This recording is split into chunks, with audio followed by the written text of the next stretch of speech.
All right, welcome everyone to another exciting night of Tomination Time.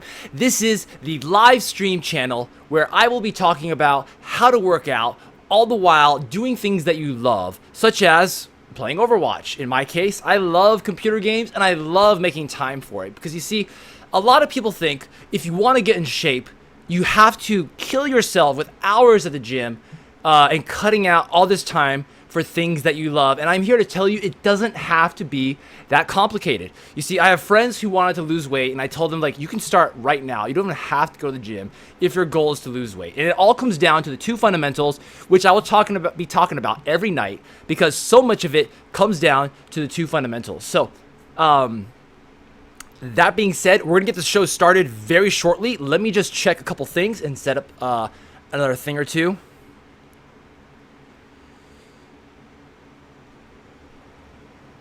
Usually I stream on Twitch, but I have switched to YouTube lately because there's a thing I'm trying to resolve with Twitch right now, and right now it's kind of up in the air. So I've temporarily, and actually no, permanently, I will be setting up shop in YouTube for live streaming. It's just a matter of how long is it going to be before I get everything set up the way I want it to.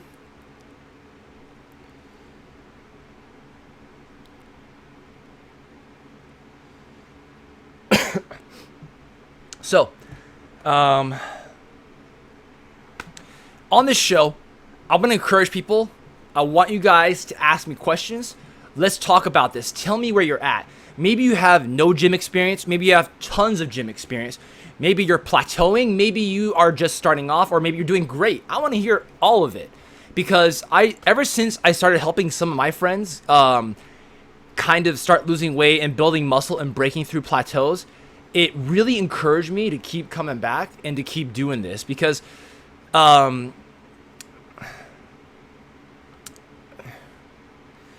right now, no, sorry, I'm chatting with someone who's helping me through this. So we're gonna get the show started pretty soon. What I'm gonna do is I will be working out. Today is shoulders day. I will be working out, doing lifts in between playing Overwatch. And soon I'm going to switch the cameras over to this screen instead, where it will be focused on the game and not so much on me. But right now, the show is just starting. We're going to talk a little bit before we get everything rolling. So,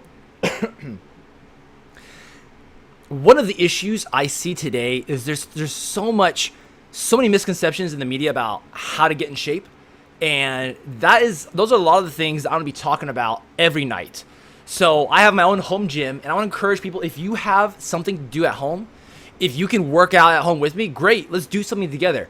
Down below, I have a link to my Twitch channel. On my Twitch channel, I have a lot more information there. I'm going to try to migrate that information to my YouTube channel somehow. It's going to take some time because I need to try to make it look nice. In the meantime, it's a little bit temporary, but go to the Twitch channel.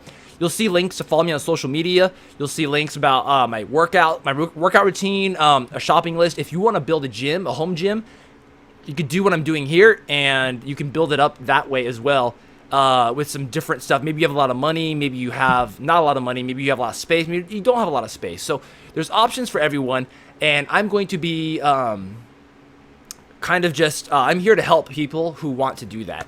So that being said, I'm going to do my first set. I'm going to talk through what we're going to do today. I'm going to jump in the game, and we're going to get this show started.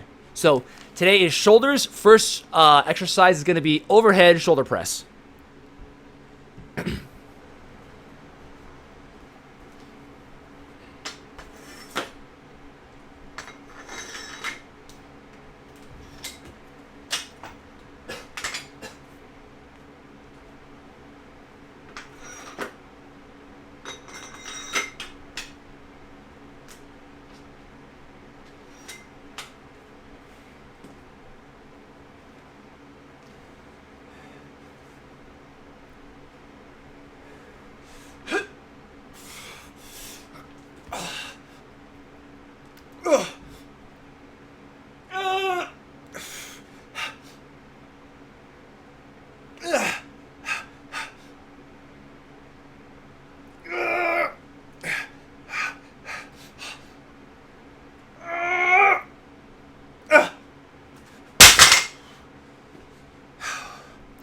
All right, I'm gonna catch my breath and write down my numbers.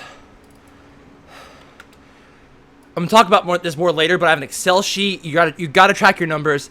It sounds annoying, I know. I used to not do it, but I'm gonna explain why it's so important in a few minutes.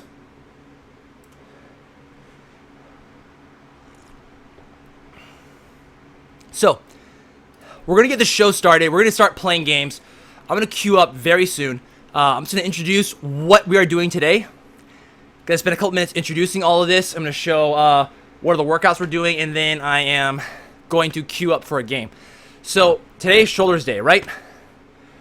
Every day of the week, I will be doing a different body part. I'll be doing Monday is chest day, Tuesday is back day, Wednesday is shoulders, Thursday is legs and abs, Friday is arms day. So for shoulders day, here is the workouts we will be doing today. So first, I'm doing standing overhead press. And of course, in between each set, I will be going to, in between each level, I will be doing a set. So, first one's gonna be standing overhead press, followed by standing dumbbell overhead press, and then we're gonna do bent over side lateral raises, and then I'm gonna do bent over cable lateral raises, and then I'm gonna do some TRX reverse pulling. This is kind of like reverse flies. It's meant to get the back shoulder. And then I'm going to finish off with some resistance bands doing, again, same idea, reverse flies. So the thing about shoulders is the shoulders has three heads, right? The front deltoid, side deltoid, rear deltoid. And you have to beat the hell out of all of them in order to get shoulders to grow. One of the reasons why I do shoulders is because as a guy, I care about aesthetics, right? On this channel, I talk about building muscle and burning fat. There's health reasons, but there's also, we want to make sure, like, we want to have a good looking body, right? A lot of people, that's what a lot of people strive for. And so one of the goals of trying to build muscle and burn fat is to have a good physique. And so what a lot of guys find is certain workout routines don't emphasize enough shoulders. And as a result, their shoulders tend to lag, which is why I have a whole day for shoulders, because three heads to the shoulder, you have to do a lot of volume to beat the hell out of it to get it to grow. What's volume? Volume is total reps and sets for any given workout day. So today I have a lot of volume and I'll be going through all of that. So what I'm going to do is I'm going to get us queued up because it's basically time to, I'm going to start my next set of overhead press. And in the beginning of my sets, I always start with heavy compound exercises, followed by doing more higher rep stuff. So in the beginning, I'm doing 4 to 6 reps of heavy compound exercises. So overhead press, right? 4 to 6 reps, heavy. And so that is what I will do for my second set on shoulders day. So I'm going to queue up. I'm going to get us started, and I'm going to do my next set of overhead press. And again, anyone who's new to the channel, want to welcome you. This is a channel where I will be talking about how to build muscle, how to burn fat while doing the things you love, such as playing Overwatch or doing whatever video games, whatever it is you like. You can do both at the same time, and this is what I want to encourage people. Let's do this together. Let's understand this. Anytime you have questions, let me know. Let me know what your experience is. Maybe you're a beginner, maybe you're intermediate, maybe you have no idea what you're doing, maybe you need that motivation. That's what I want to talk about. So I'll be talking about the two fundamentals about how to build muscle. How to build muscle and burn fat, which comes down to two fundamentals about energy balance and about training. Energy balance being, what are you taking in and what are you burning? Second one, training, being, are you giving your muscles a reason to grow, right? So we'll be talking about that shortly. I'm going to queue up and do my next set of overhead press.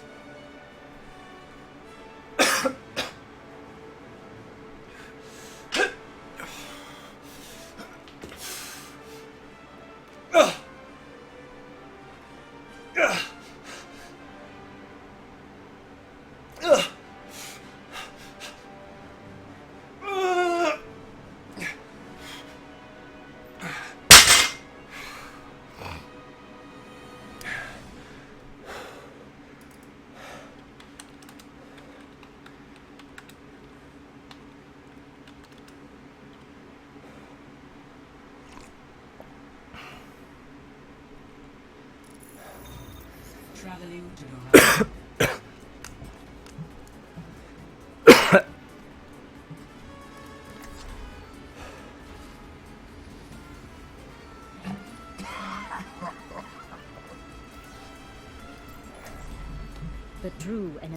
Humanity is disorder.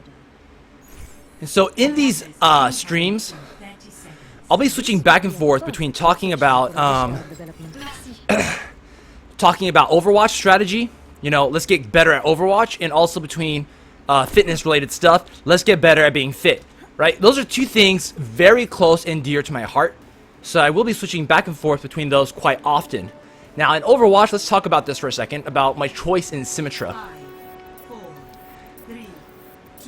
Symmetra is not the best support. She's more like a defense slash support, kind of a hybrid of the two, but my main goal right now is to build up my ultimate charge as fast as possible, so that way I can get my teleporter out quickly, because most of my value is in my teleporter. Alright, if I teleporter out and do help reinforce that front line, especially at the beginning, that is a big deal. We can do a lot of reinforcement at the front line. We can really help delay them as much as possible. Late game on defense, Symmetra tends to lose her value quite quickly. You see, her ultimate, right? A lot of characters, you can measure them by their ultimate. Symmetra's ultimate is what? A teleporter. Well, if we are defending and they're pretty much at the end of the level for a payload map, the teleporter doesn't really help very much. So unless you put it in a flanking position, but even then, there's probably other characters you can get better value out of instead. So late game, I tend to switch characters out of Symmetra, and that is part of the name of the game here. You want to be switching characters often. Well, maybe not often, but you want to be proficient with a couple of characters. You want to have different characters at your disposal. Okay, my teleporter is ready. I am going to drop this in here and put a ton of turrets up to defend it. This is going to be a room of death. If anyone comes in here, they're not going to live very long. That's the goal.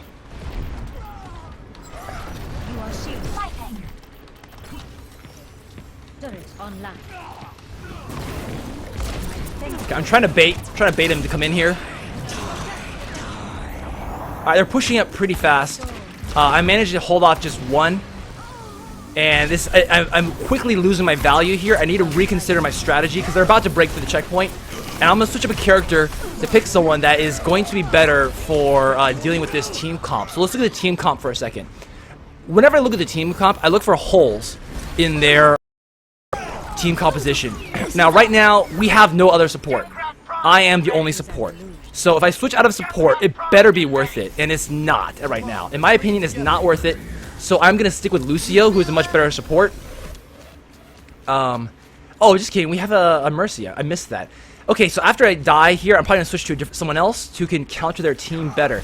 Now, even if you need to be proficient with a couple different characters to kind of make it so you're more viable for switching characters on the fly.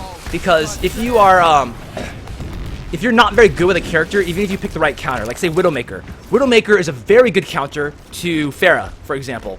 And if they have an enemy Pharah and you're thinking like, oh, I'm going to counter because I read on my website that, you know, Widowmaker counters Pharah very well, but you suck at hit scan weapons, you suck at aiming, you're not going to be effective. You might as well pick someone else because even though you're the right counter, it doesn't mean you can capitalize on it. So that being said, just be, you know, I look for the counters, but I know I have to pick someone that I am proficient with.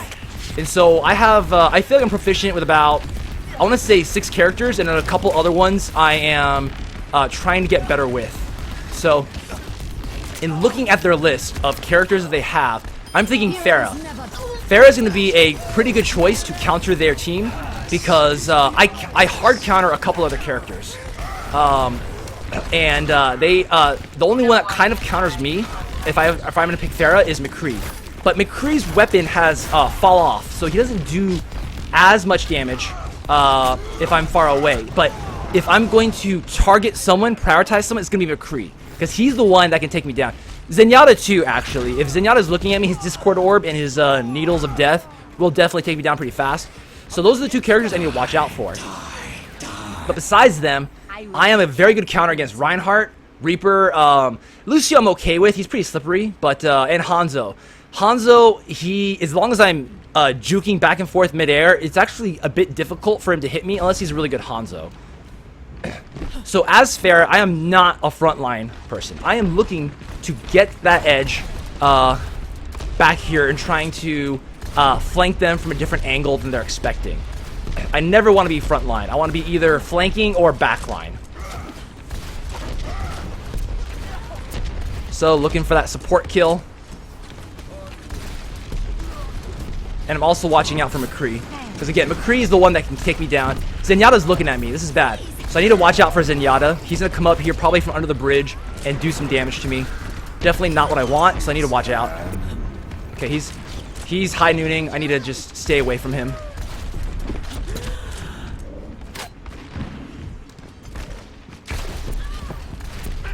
Oh, I don't want to fight that McCree. I mean, the Reaper up close. So I was hoping to get down for the health. I thought that was McCree for a second. Distracted, but I made a mistake. So let's see if there's any other good counters to their team. That's something to always be watching for nearly every time you die.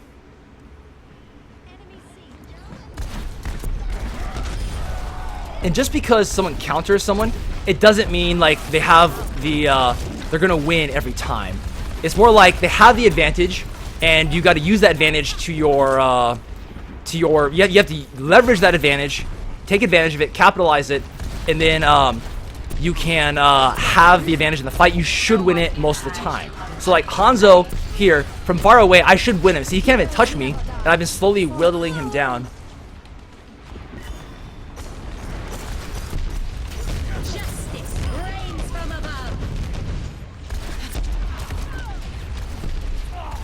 Lucio, I want to fight him up close because this guy's slippery. He's going for that health, I think. No, he didn't even notice it. Man, his sustain is really good.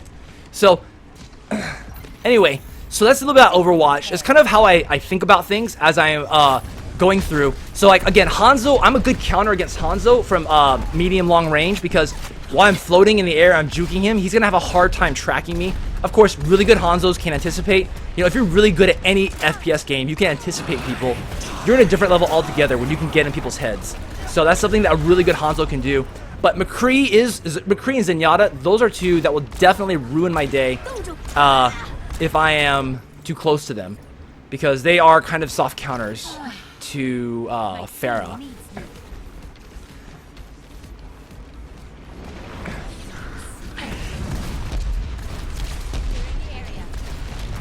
So as Pharah, I'm looking to pick fights where I am picking on the people that I have the advantage on.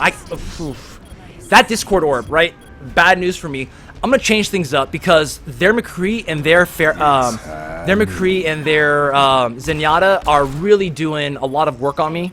I'm gonna do one more life, and you know what? There's no time for that. I'm gonna switch it up to Junkrat. Junkrat is another not a bad choice here because he's good medium and close range, and I can do a lot of work on people who have a stacked offense, where they have a strong front line, and I can try to focus them down, doing a ton of damage to them.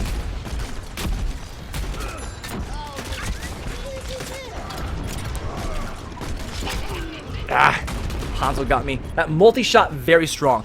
So again, today is Shoulders Day. And on Shoulders Day, I am going to be focusing on starting with the heavy compound exercises because one of the best ways to get muscles to grow is to do heavy compound exercises. I talk about this a lot because in my past, I used to have a very hard time working out. So a little bit about my history. I used to be, oh, I think I hear someone, yep. I think my thing lagged a little bit. I'm not gonna blame it on lag, but anyway. I used to be at a point, 10 years ago, I used to have really bad back pain, basically sciatica. I had sciatica so bad that I could barely walk. In the middle of the night, some nights, I would have to crawl to the bathroom, and my girlfriend at the time, now wife, she would have to help me put on my own underwear.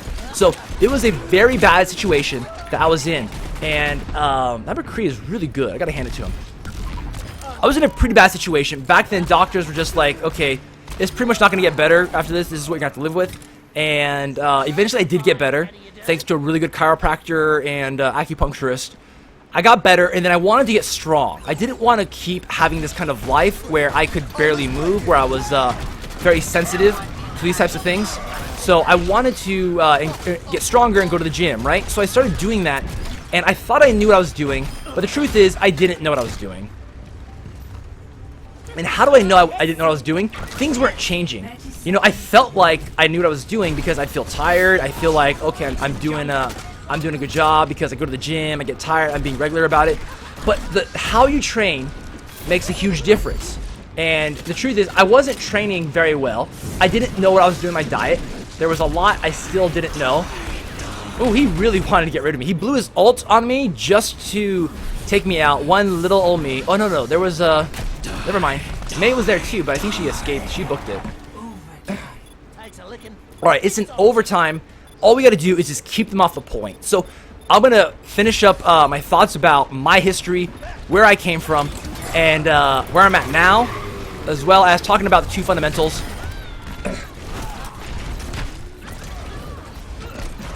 Okay, we got to get someone... Damn it. So we have to, as a defense, we have to throw our bodies on that payload to stop it. Because even if you're Pharah or Widowmaker, put your body on there, touch it. Because then you can stop it. You could buy time for your teammates to get there. That's looking very close. They have two people on there. We have one person left. Looks like that person's about to die. Ah, they got it. Our friend died. That's what we're going to do about that. Okay, today's shoulders day. I'm going to do my third set of the day, standing overhead press. And I'll continue talking about the history of where I came from and where I'm going.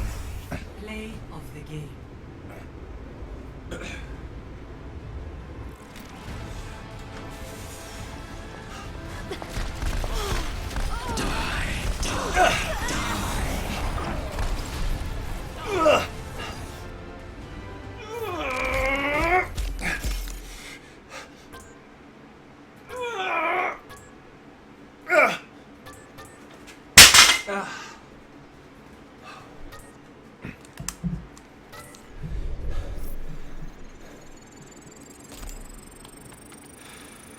Gotta catch my breath and write down my numbers.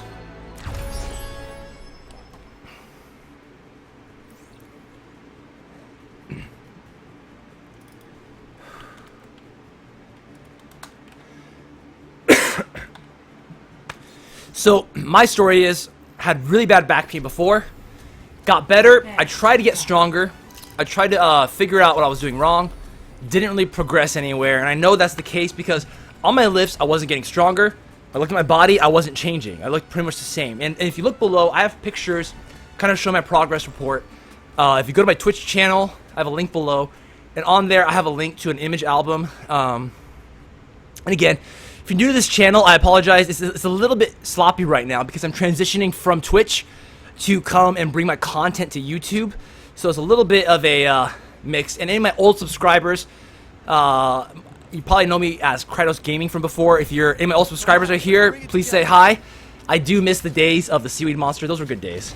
But things have changed back then, and unfortunately, I can't do the same stuff I used to do on DayZ. So instead, I've learned how to really get in shape, build muscle, burn fat, doing the things that I love here in my home gym. So anyway, eventually I learned the fundamentals of how to bulk and how to cut. I bulked kind of sloppy though. I got a lot of unnecessary fat. I'm not too proud of it, but I did cut. I dropped 30 pounds in 3 months.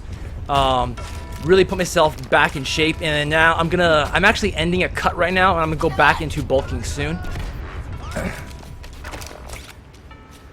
So, what are the two fundamentals? How could someone start losing weight right now? And that's through the two fundamentals being, one, energy balance, and two, through training. So energy balance, if we want to lose weight, it basically just comes down to how much energy you're taking in versus how much you are burning. So how do you know how much energy you need? One way you can look this up is through a TDE calculator, Total Daily Energy Expenditure Calculator. When you look it up, it'll basically tell you how many calories per day should you be eating. And in my case, my TDE is about 2,600 calories. And the basic idea is, in theory, if I eat 2,600 calories every day, my weight will maintain. If I eat less than 2,600 calories a day, my weight will go up. And, I'm sorry, if I eat less than 2,600 calories, my weight will go down. If I eat more than 2,600 calories, my weight will increase. So, that is the basic premise. It doesn't matter if you do low carb, high protein, low protein. or whatever it is. If you're looking to lose weight right now, you don't even have to go to the gym. All you got to do is eat at a deficit, a calorie deficit. So the two terms bulking and cutting, you might have heard of them before. People talk about bulking and cutting, and the basic idea, I'll tell you the formula really quick, and then I'll kind of go through it in more detail. So the short story is, to cut, you should eat at a 25% deficit of your TDE. In my case, it'd be about 2,000, 2,100 calories or so. You eat at a deficit, 25% deficit, and you should lose weight at a rate of about 1 to 2 pounds per week. That is that's how you cut. Now, if you are going to, if you're going to bulk, you should be eating about 100 to 300 calories surplus, and then you will gain weight at a rate of about half a pound to a pound per week. So slow, sustainable progress, and that's what I preach, right? I really don't like those fad diets where it's just, do the South Beach diet or Atkins diet, paleo or whatever. If that's stuff you enjoy, do it. But it doesn't, if it's torture for you, you don't need to do it. Is really much more important for people to do something they like, find a sustainable path in life in terms of trying to be healthy and trying to fit in time for the things that you love, such as gaming, Overwatch. That's bad. Very bad. So when he's busting his ult like that, there's very little I can do except run and hide, and that's really my strategy. I need to run and hide until he's done. Ooh, I am that gravity well was pulling me into the wall. It's kind of funny, actually. I haven't seen that before. Justice reigns from above. So, what was I talking about? I was talking about energy balance, cutting, right? So cutting, if someone is overweight, they want to start losing weight right now, you simply just 25% deficit of your TDE. Now, you might be thinking, how do I track calories? That sounds like a pain in the ass. I don't want to do it. It's not as bad as it sounds, thanks to technology. Technology has made it much easier to do. Basically, one of my favorite ways to do it is there's this app called MyFitnessPal. And MyFitnessPal, you basically just pay attention to 3 things in there: diary, nutrition, and oh, there's the wheel. Woo! 2 life. Man, I'm so good. Nah, I'm actually lucky. But diary, nutrition, and recipes. Okay, you go into the diary. It takes just like 5 or 10 minutes a day, and you can enter in what you ate. It's got a lot of information there. You can like search for it pretty quickly. It's crowdsourced, so it's not the most accurate, but it really gives you a pretty accurate idea of where you are at in terms of your calories. So through that, you can get a much better picture if you're going to be losing weight or not, if you're on track to lose weight. Okay, so that's the first. That is the first fundamental: nutrition, energy balance. Right? We have to be, if you want to gain weight, you have to be eating less than you need. If you want to gain weight, if you want to build muscle, you have to be eating more than you need. There's this magical part, though, where the rules don't apply. If you're a newbie to weightlifting, it's basically called newbie gains. I know it sounds like bro science, but it's not. And if you're new to weightlifting, let me know, and I can talk more about newbie gains and how magical it is. But I need to get this ready. Whew. See, Lucio, what I love about Lucio is his ult is very versatile. You can use it to counter enemy ults, or you can use it to help protect yourself on a push, or counter one of their pushes. But just now, I heard the cue, right? The audio cue. I heard fire in the hole, and then I was waiting until the tire got close, and then boom, I dropped the beat and do my overshield, and then I was able to completely nullify his ult. So that's one of the best things about Lucio. I really like Lucio a lot. He's a really good support, and he has a lot of versatility. If you want to play in the front line with your tanks and some of your midline guys, you can, right? You're a medic, you should be there. You have a very nice AoE heal and AoE speed. If you want to flank, Lucio can be a flanking hero too. He can go ninja around with other heroes to be a ninja. Oh, Hanzo, I couldn't save you. So I've done some crazy flanking maneuvers when my teammates were not able to, like, we were hitting our heads against a wall. You gotta change things up, right? You gotta be looking for these new strategies to try. Lucio, he can wall jump. He's got speed. He can get into he can flank in other ways heroes cannot flank. So That's just one of the things I love about Lucio, especially his ult. His ult, again, very versatile. Now let's talk about training, right? First fundamental is energy balance. Second fundamental is training. Now, our bodies, are we giving our bodies a reason to build muscle? Okay? Our body's just not naturally going to build muscle, right? We have to convince it, build this expensive, calorically expensive muscle because we need it for some reason. You do that through training, whether it be yoga, Pilates, jogging, bicycling, CrossFit, weightlifting. All of those things can work, by the way. Some of my friends, I try to help out my friends, they ask me like, you know, can I get in shape doing yoga? Right? Can I get in shape doing bicycling or jogging or weightlifting? What should I do? If you are, this comes back to the 2 fundamentals, right? Everything will come back to the 2 fundamentals on this show. I talk about it a lot. Energy balance and training, right? If you look at yoga, if you look at Pilates in the sense of energy balance and training. Oh, okay. I need to counter his ult. I heard him just bust his ult. So if we look at that, okay, if you are someone who is obese and sedentary and you don't really work out, you're kind of new to all this, you've never really worked out much before in your life, any workout program you do, any workout class, weightlifting, jogging, any activity, your body will respond really well. You're going to build some muscle. You will lose some weight. You're going to feel better, right? All of that will occur regardless of the program. But the question is, how long will that last? How long until that ends and then you've kind of lost that, you plateau, right? And that is where the 2 fundamentals come in about, are you giving your body a reason to build muscle? So let's look at history for a second and the human body.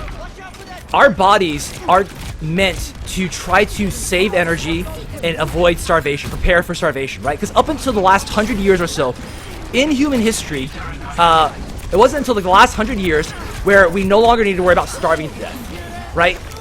If you look back a couple hundred years, most parts of the world, starving to death is a concern. Currently now, though, in America, it is very unlikely you will starve to death. And so that is why our bodies are really designed to not build muscle, but store fat as efficiently as possible. I'm going to talk more about that because I'm going to do a set. Today is shoulders day. I'm going to do my 4th set of standing overhead press. And I'm going to resume my thoughts talking about how to convince our body to build muscle. Okay, so shoulder press, overhead, standing overhead press. I want to welcome anyone new to. This is a channel where I'll be live streaming games, talking about building muscle, burning fat, getting in shape in my home gym. If you have questions anytime, please ask them. I like to talk about Overwatch. I like to talk about how simple it can be to get in shape. This is the channel where you'll come to feed your brain and feed your body. Next set, overhead press.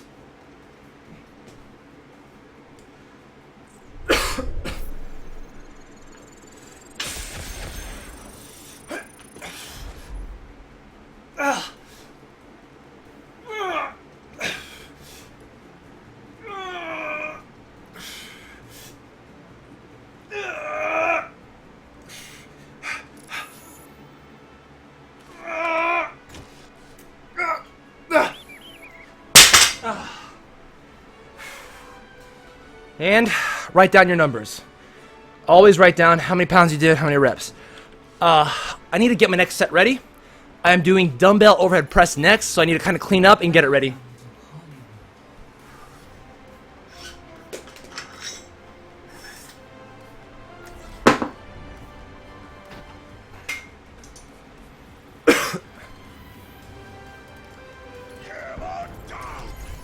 The true enemy of humanity is disorder. Oh, this game is in progress already. I'm gonna do Farah. Because Farah's pretty good on this level because she can get up to high areas very quickly and rain down lots of death. And I don't see that we have an AoE, a lot of AoE damage. And let me look at their team comp for a second. I don't see any hard counters to Farah. Roadhog can counter me, but everything in Roadhog's countering will rely on that hook. If he misses that hook, I'm safe. If he gets that hook, I'm dead, right? So in general, as Farah, I will have the advantage.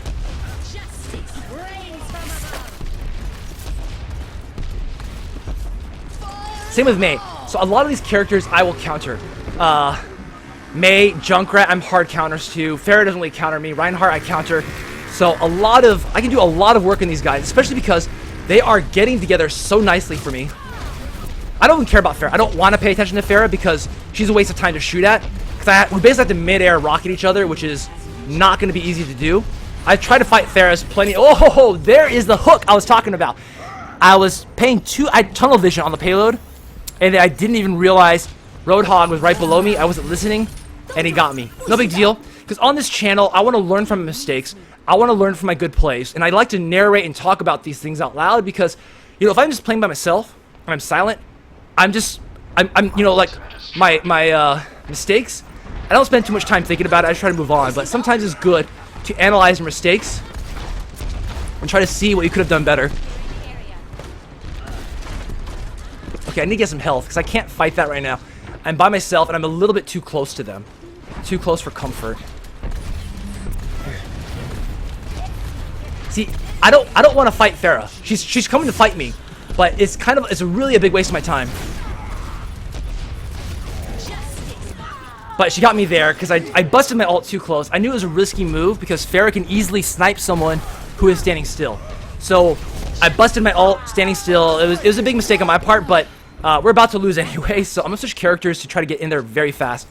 D.Va is very quick to get over there. I have a slight chance of holding off the payload because our team comp, we don't have too much presence on the payload, minus me and Reinhardt.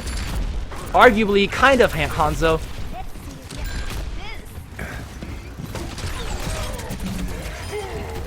Oh, I love D.Va too because she can counter ults with her defense matrix. Certain characters just don't do well. Now, normally Pharah does not counter me, but I can kind of counter Pharah. It just depends on the cooldowns. But I don't want to get too far away from the point because if I'm not on the point, they can push it up and win instantly. So I want to stay close to the point. Okay, I need to back away from this. Unfortunately, they're gonna clear me from this. But I need to get back. I need to get back on the payload right now. See that? She almost snuck a win. Very good move on May's part. But I have to pay attention because there's no one else who's gonna stop them except me.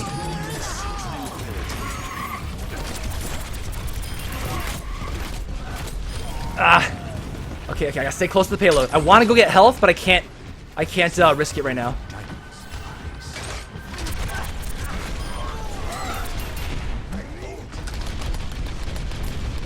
So I'm gonna resume talking about the two fundamentals in a little bit. This level's almost over, and I will keep talking about that soon. About, are we giving our body a reason to build muscle?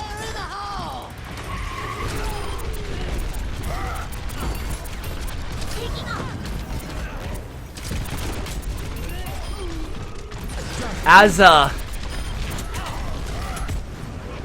D.Va, I want to pick fights. I want to pick certain fights. I want to engage and disengage because D.Va's really good at being able to do that. Up here, I just want to distract. I can't do much damage. I know I'm not going to do very much, but I will drop that. That's going to force them to deal with it. They're going to have to get away from it. It's going to buy us a little bit of time to regroup and get in position to set up our defense.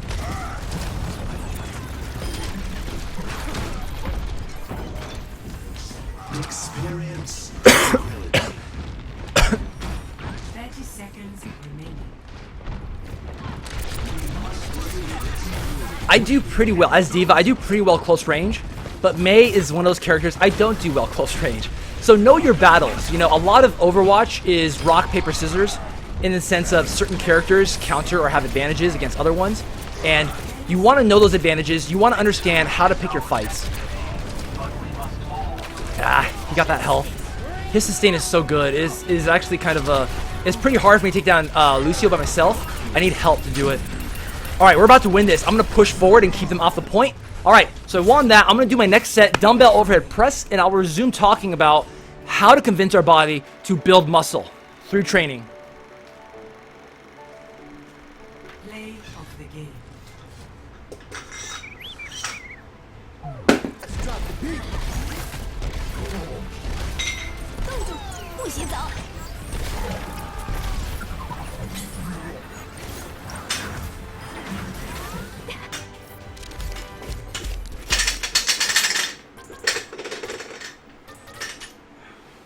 Epic.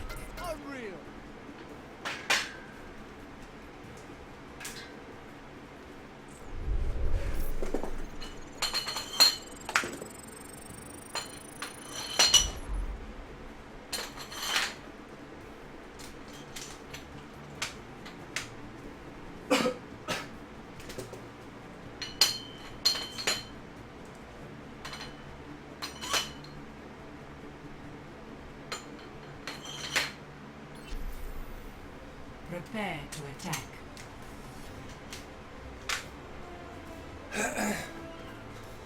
All right, we're attack. We got a soldier. I'll do Lucio. They synergize pretty well.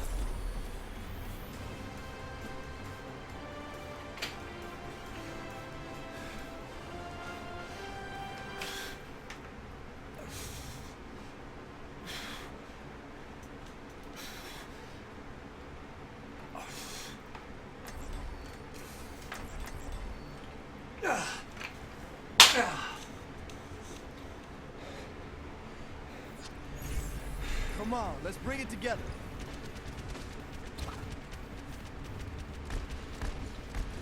Enough waiting around. Let's get out there.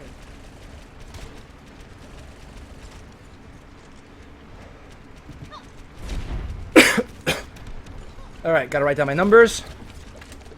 7 reps.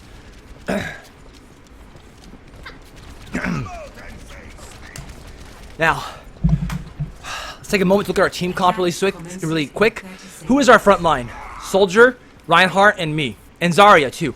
We have a pretty strong front line. Who is our back line or flankers? Tracer and Reaper. So, I'm going to want to stick with our front line as Lucio, because we have no other support. If we had 2 supports, I would then consider actually going with one of my flankers to make them way more effective as a support. That's another fun thing about Lucio. You can switch things up like that. 3, 2, 1. Attack commencing. Capture objective A. Oh, this is my jam. So, are we giving our bodies a reason to build muscle, right? I was talking about that earlier, talking about how to do training, how to break down muscle in a sense, to convince it to train, convince it to build. Because if we could just think about it and like want our bodies to build muscle, if we could just say, hey, you know what, I want to have a body like Arnold Schwarzenegger and just think it, that would be amazing. I would love to have that kind of control of our body. But unfortunately we don't, because the building muscle, I was talking about this earlier, it is very expensive calorically. Because like if you think about our body is trying to survive. And having a lot of extra muscle makes us very calorically inefficient. You know, we are going to end up burning a lot of unnecessary energy if we don't need it.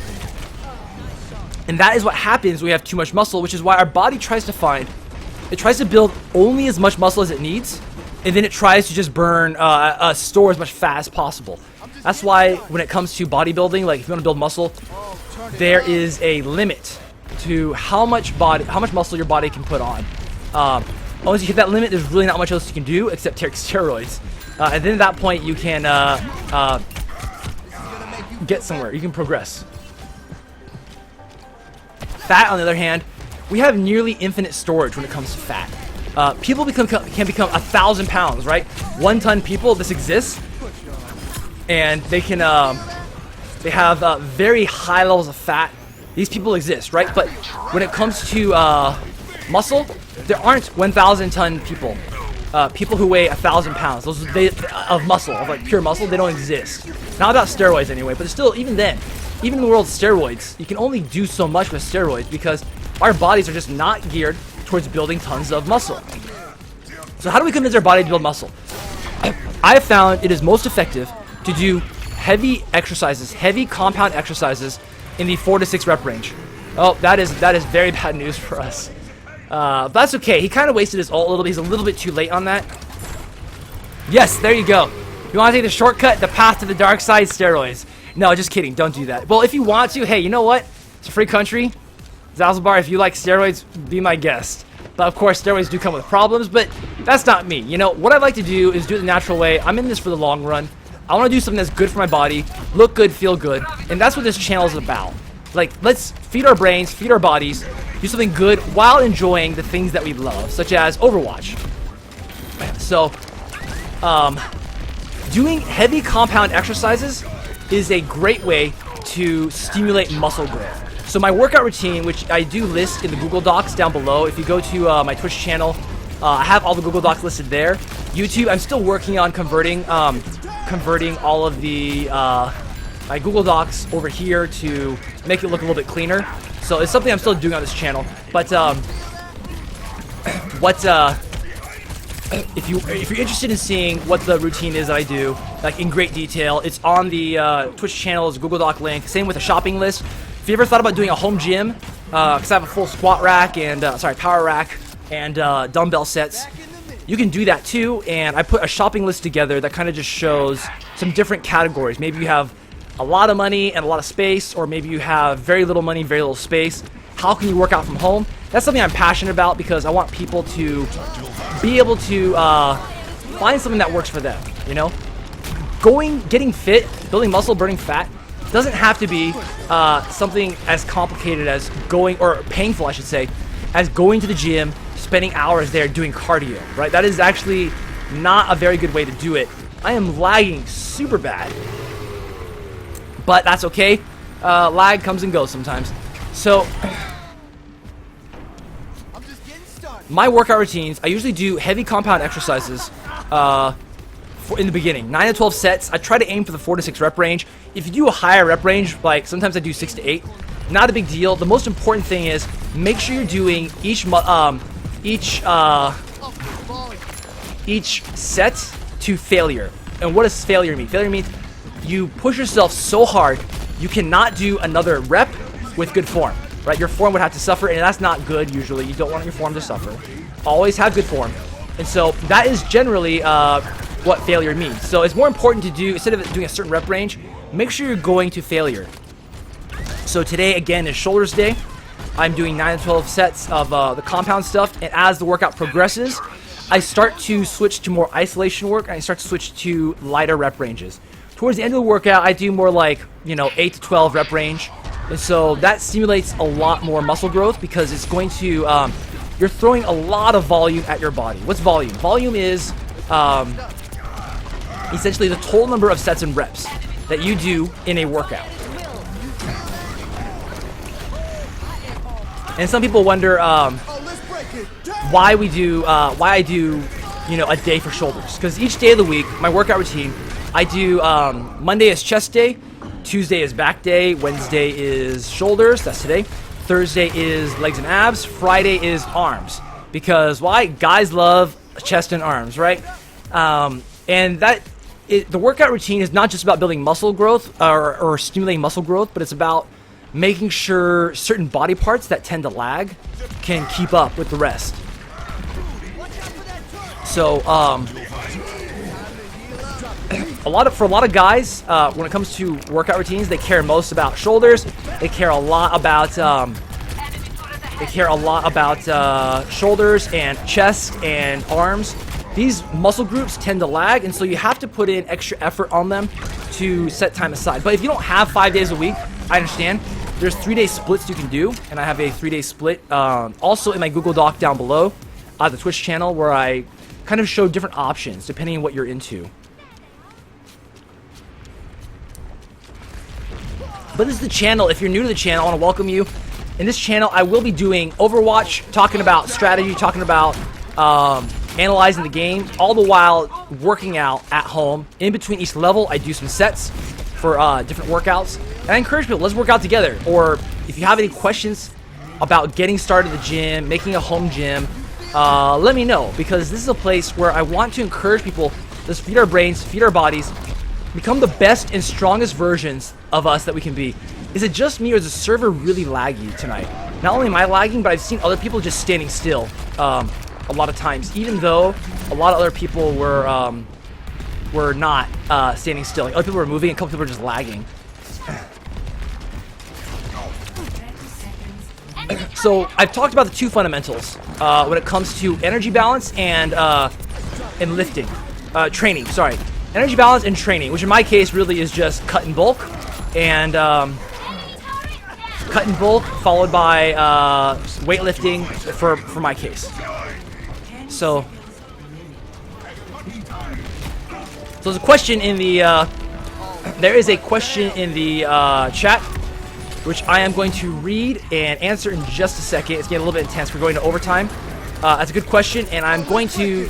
We need to get on that the payload right now. Damn it! All right, so I'm going to answer your questions, Zazzlebar. I'm going to do another set of overhead press, and we're going to talk about that.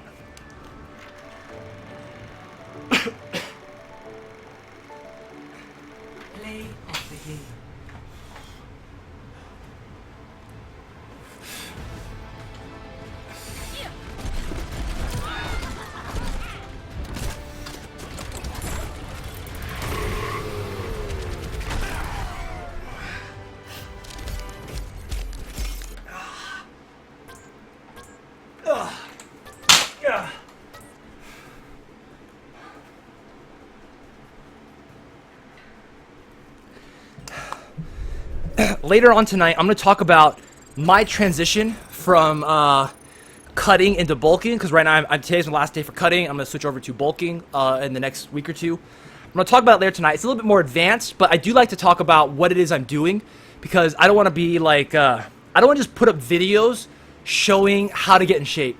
People do that all the time, right? You look on YouTube, there's millions of videos showing people how to lift, how to do this, how to do that. Instead, I want to be live, doing what I do, and I'm going to do this every night, Monday through Friday, 7 to 9, Pacific Standard Time.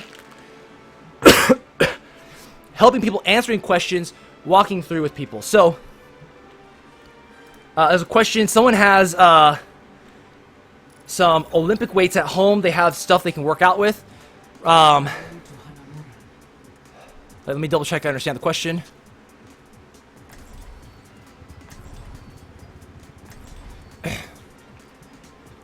So first, I do want to mention that there is a little bit of a myth when it comes to muscle atrophy. So what's atrophy? Atrophy is the opposite of hypertrophy. Atrophy is when you don't use your muscles over time. They get weaker, they wither, they get smaller. That is an issue. I'm going to pick May because May is great on defense. She's very troll-tastic. She has very hardcore control. Someone else picked May, so if they don't switch, I'll probably switch because I'm being a nice guy. Okay, they switched. Now, atrophy is when you don't use your muscles and they wither over time. Hypertrophy is what most of us are going for. We want to build muscles. Whether you're a girl or a guy, typically most people want to build some muscle to a degree, right? That's hypertrophy. Your muscles are increasing, getting bigger, they're swelling, get swole, right? We heard about that.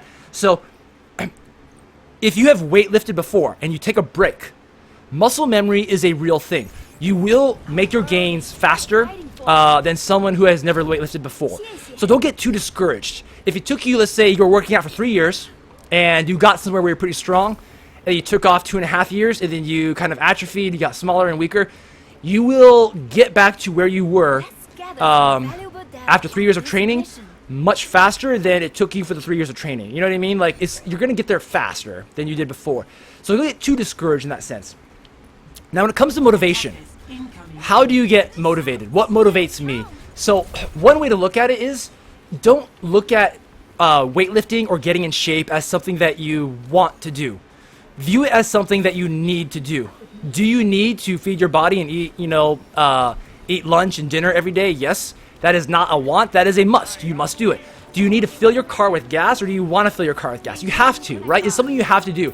Now, you don't have to go to the gym 7 days a week, but you should view it as something, I need to do this for my body, Like, it is just maintenance for my car. It is maintenance for something that I want to do, something I need to do. And so that's one way to get motivated. That's one way to view it. That's how I view it sometimes. Another thing, too, is, for me personally, when I was in high school, I wanted to get in shape because I wanted to get girls, right? I was in high school. I wanted to look attractive to get an attractive mate. I know there's more to it than that, but that was a motivator, right? I wanted to attract someone. I wanted to look good. And wanting to look good is not something to be ashamed of. I know a lot of people in today's day and age, it's like, oh, you're really vain. Why do you want to try to get like a good-looking body? No, it's not really necessarily vain. Oh, this is bad. Reaper will beat me, actually, but he is retreating foolishly. Reaper has an advantage over May. A lot of people think that May has the advantage, but if two people are sort of facing off, Reaper will usually win. I'm gonna die though because Zarya is fully charged. Ooh, I revived. They need to hold off their reinforcements. I think the four of them can handle Zarya. I'm gonna slow it down so no one else can come in here. I'm gonna heal up.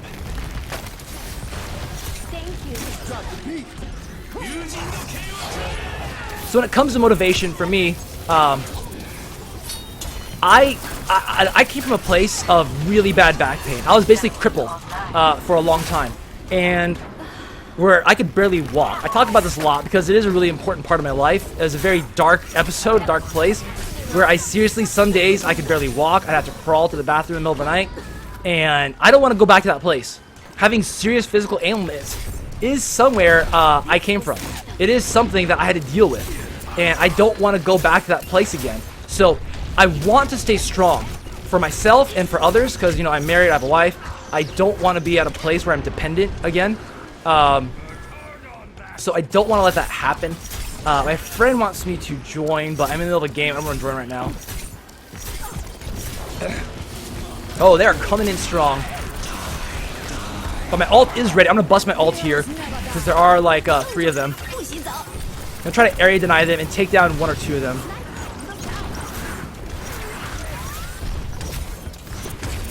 So that's some motivation, you know. Each person will have their own motivation about what works for them, what is gonna help them find that motivation. Another thing too, sometimes it's just easy to work out from home, right? Ever since I got a home gym, it's one of the best decisions I made, because initial investment cost was a little bit high, but like honestly, everything I have here costs $2,000, a little over $2,000. But for gym memberships, it's like paid off in 3 years. So. And honestly, you don't even need to spend that much money on a home gym. If you have the space for around $500 to $1,000, you can get a pretty decent set together, and you can work from home. And if you want to save time, do what I do, which is I play games in between each set. So I'm kind of doing like a 2-for-1. I like to play games. I like to work out. So I do both. Another thing too is about motivation. Is sometimes it's not so much about motivation. It's about habit forming. Oh shit. We don't have enough people defending. I thought we had more here ready to go. So they're sneaking around. I need to fall back. I'm too far forward on the defense, so I'm going to need to help my teammates back here. So a lot of times it's about discipline and habit building. Because once we get into a habit, after a couple of weeks, it becomes normal. It becomes easy to do. It almost feels weird to not do it. It almost feels like, oh, why wouldn't I be doing this right now? I feel weird, you know? Genji, I'm on Genji duty, because Meg actually counters Genji pretty well. So I have a huge advantage over him.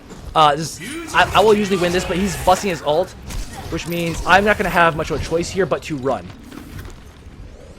But I forced him to bust his ult, which is, to me, that's a win. He busted his ult, chasing a kill that he couldn't get.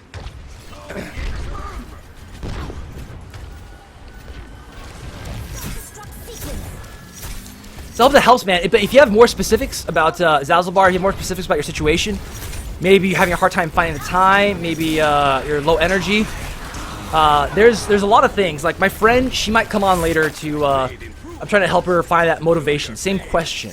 And there's a lot of things you can consider in terms of maybe your energy levels are low because of your diet, because of some things. So there's a lot of little things that someone can tweak, and that's something that I want to help people with. So the more specific the question, obviously there's more I can answer.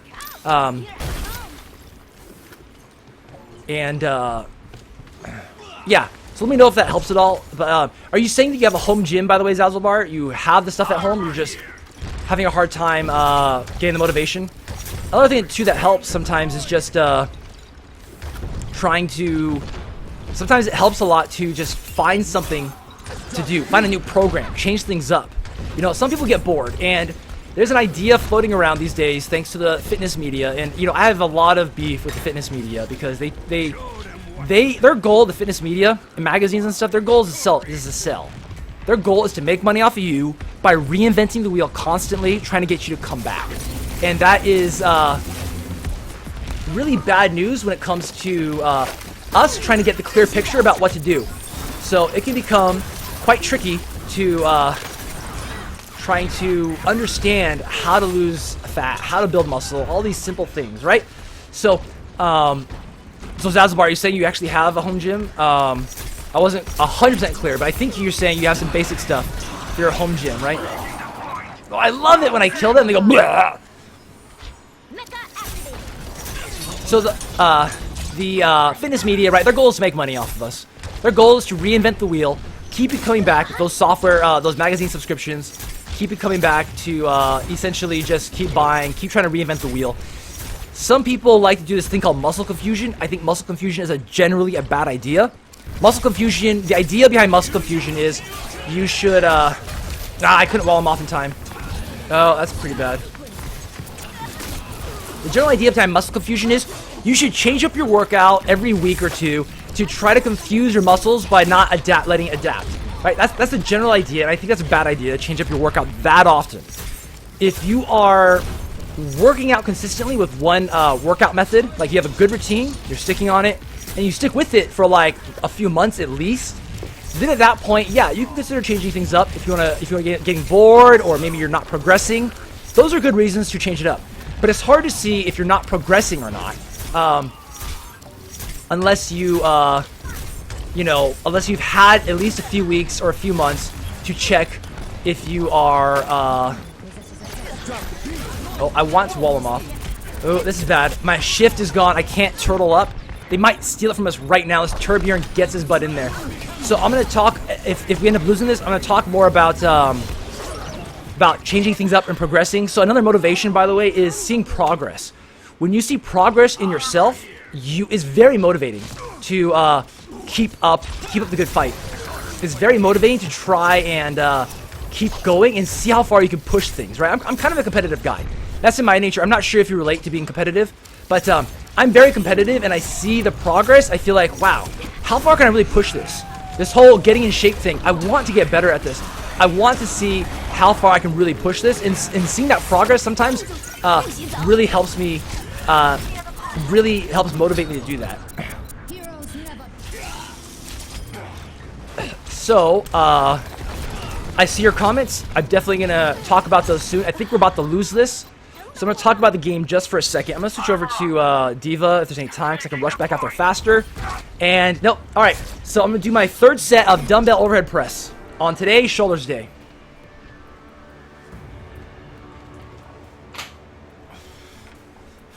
Play of the game.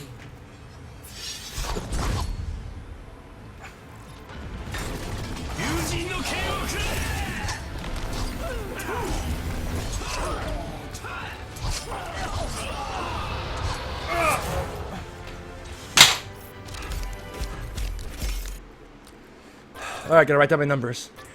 I talk about this a lot. I have an Excel sheet, and I encourage people to do the same. Track your progress. It is very important to track your numbers to see whether you're progressing or you're plateauing or stalling and so forth. Now, back to the question. You gotta set up 10, 35 pounds for free. Very nice. Curl bar, awesome. Plates.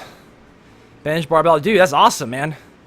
So you can pretty much do a full body workout, right? You are one of the main people I want to help, actually. People who have a home gym. These are some of the people I want you guys. Let's work out together. Let's make this happen Monday through Friday.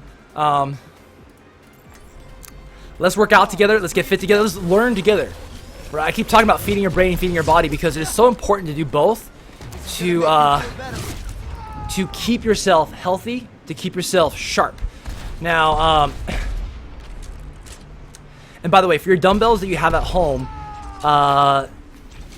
I'm guessing then you can basically, wow, there's a lot of bros. It's 2v6. I think I'm just going to hang out in here.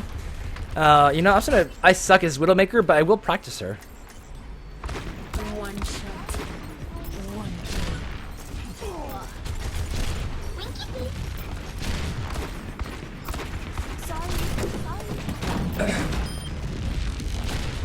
So, and sometimes having a workout routine, you know, having direction, sometimes that can really help a lot trying to get started. Because I know it can be very overwhelming sometimes trying to get started, make that first step, try to build that first habit. But if you just force yourself, kind of like a band-aid, just do it Monday through Friday. Gonna make it happen. Boom, boom, boom, boom. This is gonna be my workout routine, and just do it for a couple of weeks. It becomes normal. And do Dazzle Bar, because you have that home gym, it can make it a lot easier to get those first steps started. I do really recommend take a look at my Twitch channel where I have down below where I got the Google Docs showing different routines. See if you can do some of those routines. Today's Shoulders Day. Let's do shoulders with me. Bust it out while you're watching, while you're playing. You can do, you know, doing Overwatch. I really like doing Overwatch because I can, the time it takes between levels is a pretty good time to do sets.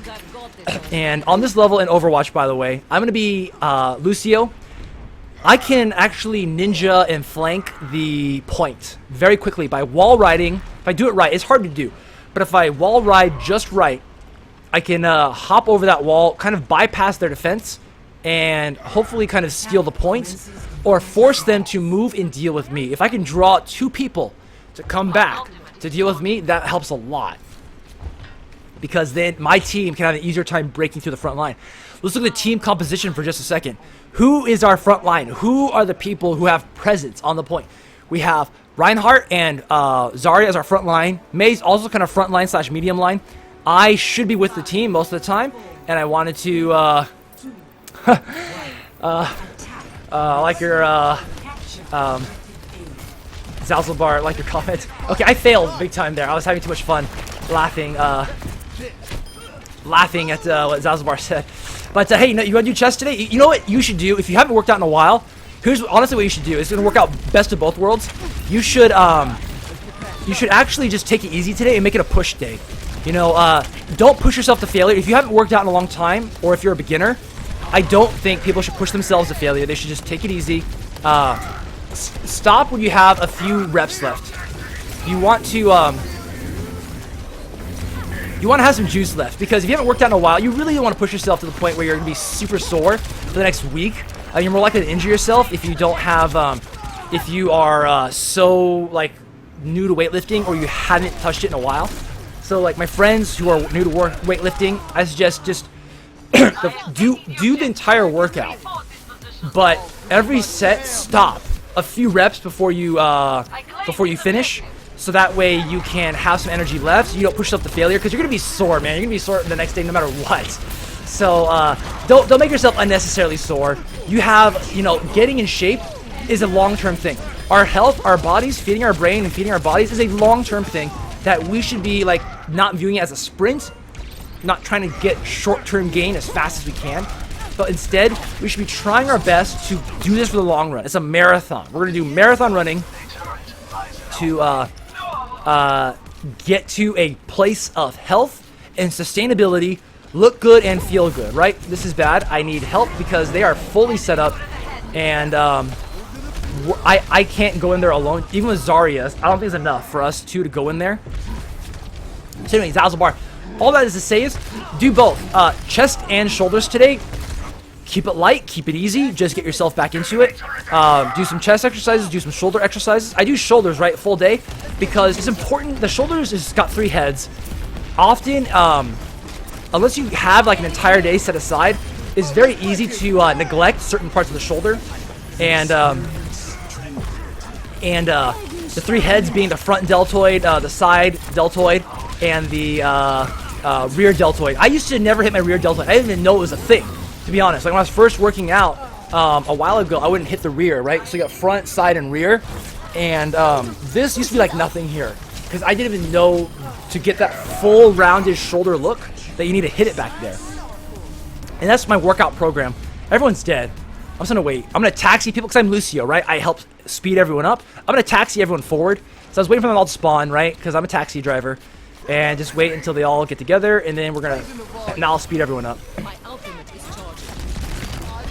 Now, in my workout routine, because aesthetics is part of it, right? It's not just strength, but aesthetics is part of it. And what do guys care about? Chest, shoulders, arms, our front, our push muscles.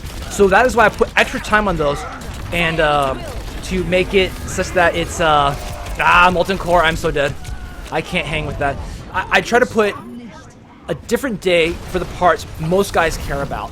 We're gonna get stronger, but at the same time, we're gonna be focusing on aesthetics, trying to get a good overall look while we are building strength, getting healthy, right? So, do a mix today, Zalzabar. A little bit of shoulders, a little bit of chest. Doing both, and then next week, then you can start splitting it if you have time. You know, it really is gonna come down to how much time you have. Like, do you have the time to work out and play video games, for example, from home? Oh, that's bad. That's Dragon Death. Do you have the time to work out and play games from home? Like, do you have a setup you can do? And if you do, can you do 5 days a week? Because if you can, dude, just do what I'm doing here. Because you don't need to do cardio, by the way. There's 3 different types of cardio, and to get in shape, you really don't have to do cardio if you don't like it. If you like cardio, by all means, do it. Honestly, I don't like cardio that much, but I do cardio from time to time. I'll talk about that in a minute. We're about to lose, and I need to get with my team to get in position to make a push. My ultimate is ready. Hopefully we can make a push out of this, because it is not looking good. 30 seconds. As Lucio, I'm actually pretty good at taking out these turrets, as long as I can outrange it. Ah, he did his molten core. Oh, let's break. Alright, we're running out of time. We need to get in there. Oh, that is death in there. Alright, I've done what I can. I'm not going to survive Symmetra fully charged. There you go. Find a way to make it work. Something like working with game time. If you're here, I'm going to assume you like games. Find a way to make it work with your favorite games. Play, do a set. You know, play a game, do a set. Play a game, do a set. I'm doing a set right now. I'm switching over to, I did overhead dumbbell press. I'm switching over to bent over side lateral raises because I want to build now side lats and the rear. Bent over is going to do both. Now I'm no longer trying to do the front and deltoid because front delt gets a lot of work already from chest day and overhead press. So I'm going to start switching to side and rear.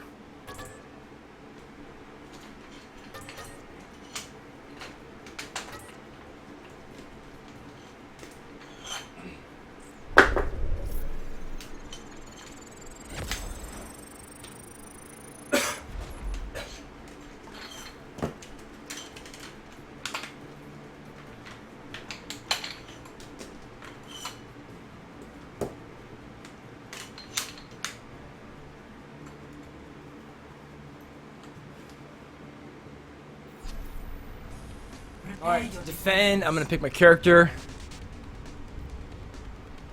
I'll do Mei.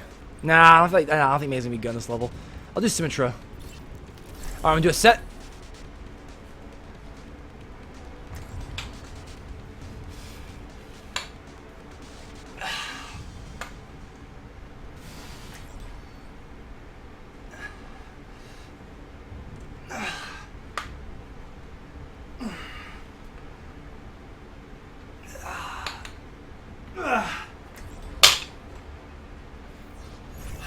The true enemy of humanity is disorder. I need to get into position and then I'm gonna write down my numbers.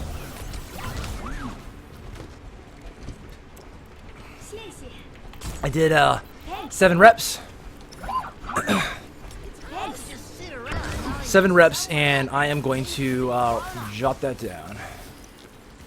Sentry turret placed. Attackers incoming in 30 seconds. So Zalzabar, do you find is cardio easier for you to do and sustain, or is weightlifting easier to do and sustain? 'Cause a lot of it is finding something that works. So I was talking about earlier the 3 types of cardio. There's 3 types of cardio, and they all have their pros and cons. Don't let anyone tell you that there's only one type of cardio, bro. You need to be doing like steady state jogging instead of doing walking or whatever it is. They all have their pros and cons. It's just understanding A, what works for you, what's sustainable for you, and also understanding what your goals are. That's the other thing too, Zalzabar. Let me know what your goals are. If you're just trying to get in shape in general, trying to reduce some body fat, trying to build some muscle. Maybe you're a skinny guy, maybe you're an overweight guy. Let me know where you're at and what your goals are. Right now, as Symmetra, my goal is to be a little bit aggressive on the defense because I want to build up my ultimate charge pretty fast.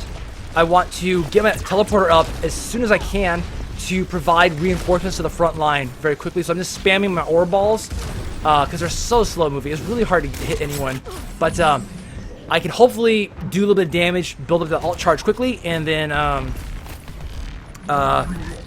get that teleporter up. So the 3 types of cardio. There's HIIT, which is basically like your sprints, right? You do like a minute of sprinting, and then you do a minute of rest, something like that. That's usually intervals. There is steady state cardio, that is jogging, basically long distance jogging, long distance swimming or bicycling, that kind of stuff. And then the 3rd type is LISS, low intensity steady state cardio. Low intensity steady state cardio is basically you're basically doing, oh, my teleporter is up. I'm going to drop the teleporter soon. Is basically you're doing walking or incline walking with low intensity steady state. Alright, if they're smart, they're going to come looking for my teleporter. I hope they're not too smart.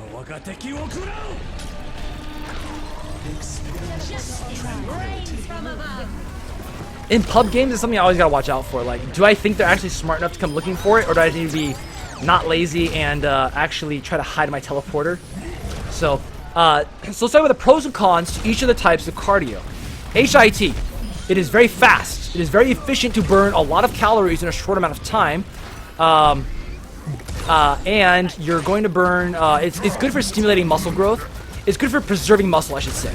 Because when you're doing HIIT, you are stressing your body in a way that is similar to weightlifting, which promotes muscle growth, which is going to help preserve your muscle while you're in a calorie deficit. Because if you're trying to lose weight, right, the goal is, name of the game, 2 fundamentals. What are the 2 fundamentals? Energy balance, how much are you taking in, how much are you burning, and training. Are you giving your body a reason to build muscle? These are the 2 fundamentals I constantly talk about. All types of diet and exercise will ultimately come back to this. So HIIT is good for preserving muscle. Right, if you're gonna cut, you want to preserve muscle and burn fat. If you're bulking, you want to build muscle, and you're gonna burn a little. You're gonna build a little bit of fat, but you get rid of it later while you cut.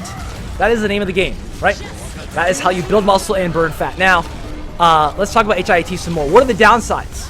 Downsides to HIIT is it's hard to do, right? Not everyone can sprint like that because you have to be giving your full effort. You have to be going like maximum effort for a minute or two, and not everyone can do that. If you have joint problems or it's just in general hard to do, you're gonna find yourself not being able to properly push yourself in a way where you're getting those HIIT benefits. So that brings me to my next type of exercise or cardio, which is steady state cardio. Steady state cardio is basically jogging, right? And in jogging, you're going to be burning a decent amount of calories. That's a good thing, right? It's easier to do the HIIT, and you do it for like 20-40 minutes. You're going to be building, you're going to be burning like a couple hundred calories or so over 20-40 minutes. What are the downsides? The downsides are it is not good for preserving muscle if you are doing it for too long. Right, if you're jogging for more than like an hour and you're doing it multiple times a week, like you're a marathon runner, it is actually going to be stressing your body in a way that starts to strip away your amino acids from your muscles. Your muscles start to become your fuel. It is a bad way to stress your body. And so if you look up marathon run, it's also not good for your heart too if you're doing it for too long. If you look up marathon runner, Google marathon runner heart problems, you'll see that actually marathon runners have some bad heart issues because they're stressing their bodies too much. So, but don't get too afraid of it. It's not the big boogeyman. If you do 40 minutes of jogging and then one day you do 45 minutes, or like you go from 55 minutes to 59 or 1 hour and 1 minute, you're not gonna like, oh man, I just lost 5 pounds of muscle overnight. No, it's not like that. It's a long, consistent thing. It depends on a lot of factors, but we're talking about generalizations here. Generally, what are the pros and cons for steady state cardio? What are the pros and cons for other types of cardio? So, those are the pros and cons for steady state jogging. And then the last type is LISS, low intensity steady state cardio. I'm going to talk about this in a second because we're about to win. I'm going to do our sets, and then we'll keep talking about 3 types of cardio and why it's important to find something that works for you. So, because if you can't get a program, if you do something that you hate, and you can't stick to any program, it doesn't matter how good the program is, if you can't stick to it because you're going to hate life and you're going to throw it out. I think we're actually about to, I said they were about to win this, but it looks like they're actually going to take this. So, never mind. They are going to push to the next objective. So I'll keep talking about low intensity steady state cardio. I'm going to place some troll turrets first. So, low intensity steady state cardio. Talk about the pros and cons of that. Walking. If you are looking to do something easy, right? Low intensity steady state cardio is very easy to do. Most people can walk for hours. Not a lot of people can jog for hours, and no one can sprint for hours because you will die. If your heart will explode if you're sprinting for hours. I'm gonna change characters here. Symmetra is losing her value as the game goes on because my teleporter is not as effective. So I'm gonna see how much alt charge I have. 60% is not enough. Although it's starting to build up pretty fast. I'm gonna hang out for a second and decide. No, it's already done. I'm gonna take a look at their team comp for a second. They have Hanzo, D.Va. Okay, they have double divas. I am going to switch to a counter to D.Va. Who counters D.Va? I'm sorry, Pharah. They have double Pharah. Who counters Pharah? Soldier 76 and Widowmaker. Hard counters because of hit scan weapons. So I'm going to switch over to that and try to gun them down as my top targets. So, again, low intensity steady state cardio is walking, very easy to do. most of the calories burned while walking is going to come from fat. So versus HIT, most of the calories burnt come from carbs, but I mean it's not like 100% carbs, 0% fat. No. It's a mix. Okay, it's never like black and white. It's just more like you're gonna get more from what do you call it? You're gonna get more calories burned while walking from fat as opposed to the other one. So I have a hard time thinking right now. I'm not the best with Soldier 76, but he's someone I'm working on. I want to get more proficient with because he's overall pretty good for a lot of situations. So low intensity steady state cardio, list cardio. What are the downsides? The downsides are it takes a long time to burn the same amount of calories it would have taken you to burn through steady state or HIIT. So those are the downsides to it, but we can walk for a very long time. I have a treadmill desk. If you look at my YouTube channel, I actually have a video where I talk about how to put together a DIY treadmill desk, and in that video I show how you take a $200 treadmill and then just slip it under a desk, turn any standing desk into a treadmill desk.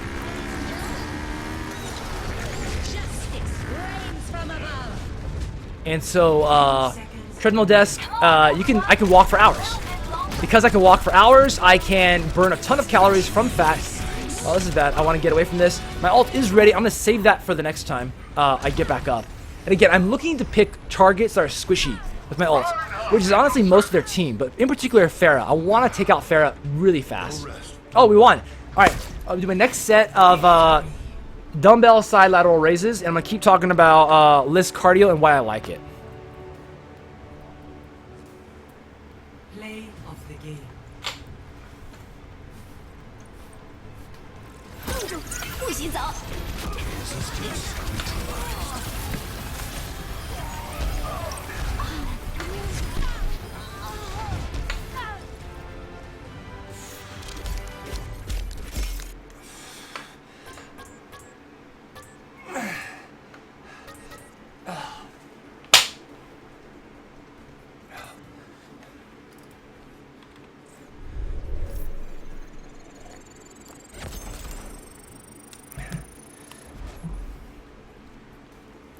So this cardio, again, easy to do. Most of the calories burned come from fat, but it takes a long time to do the same amount of work.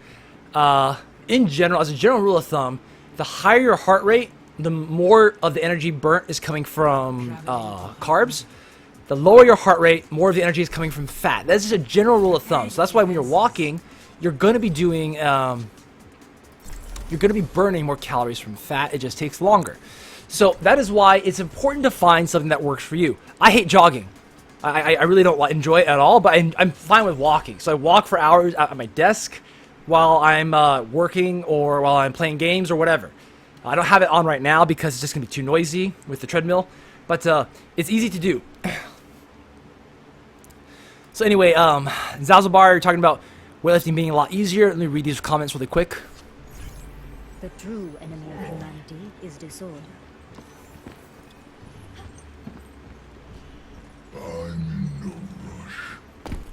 And how tall are you, by the way? You are shielded. If everyone performs their Dude, if you enjoy doing HIIT cardio, that's awesome. HIIT cardio is a great way to preserve that muscle and burn a lot of calories fast. So definitely keep it up. But skinny fat.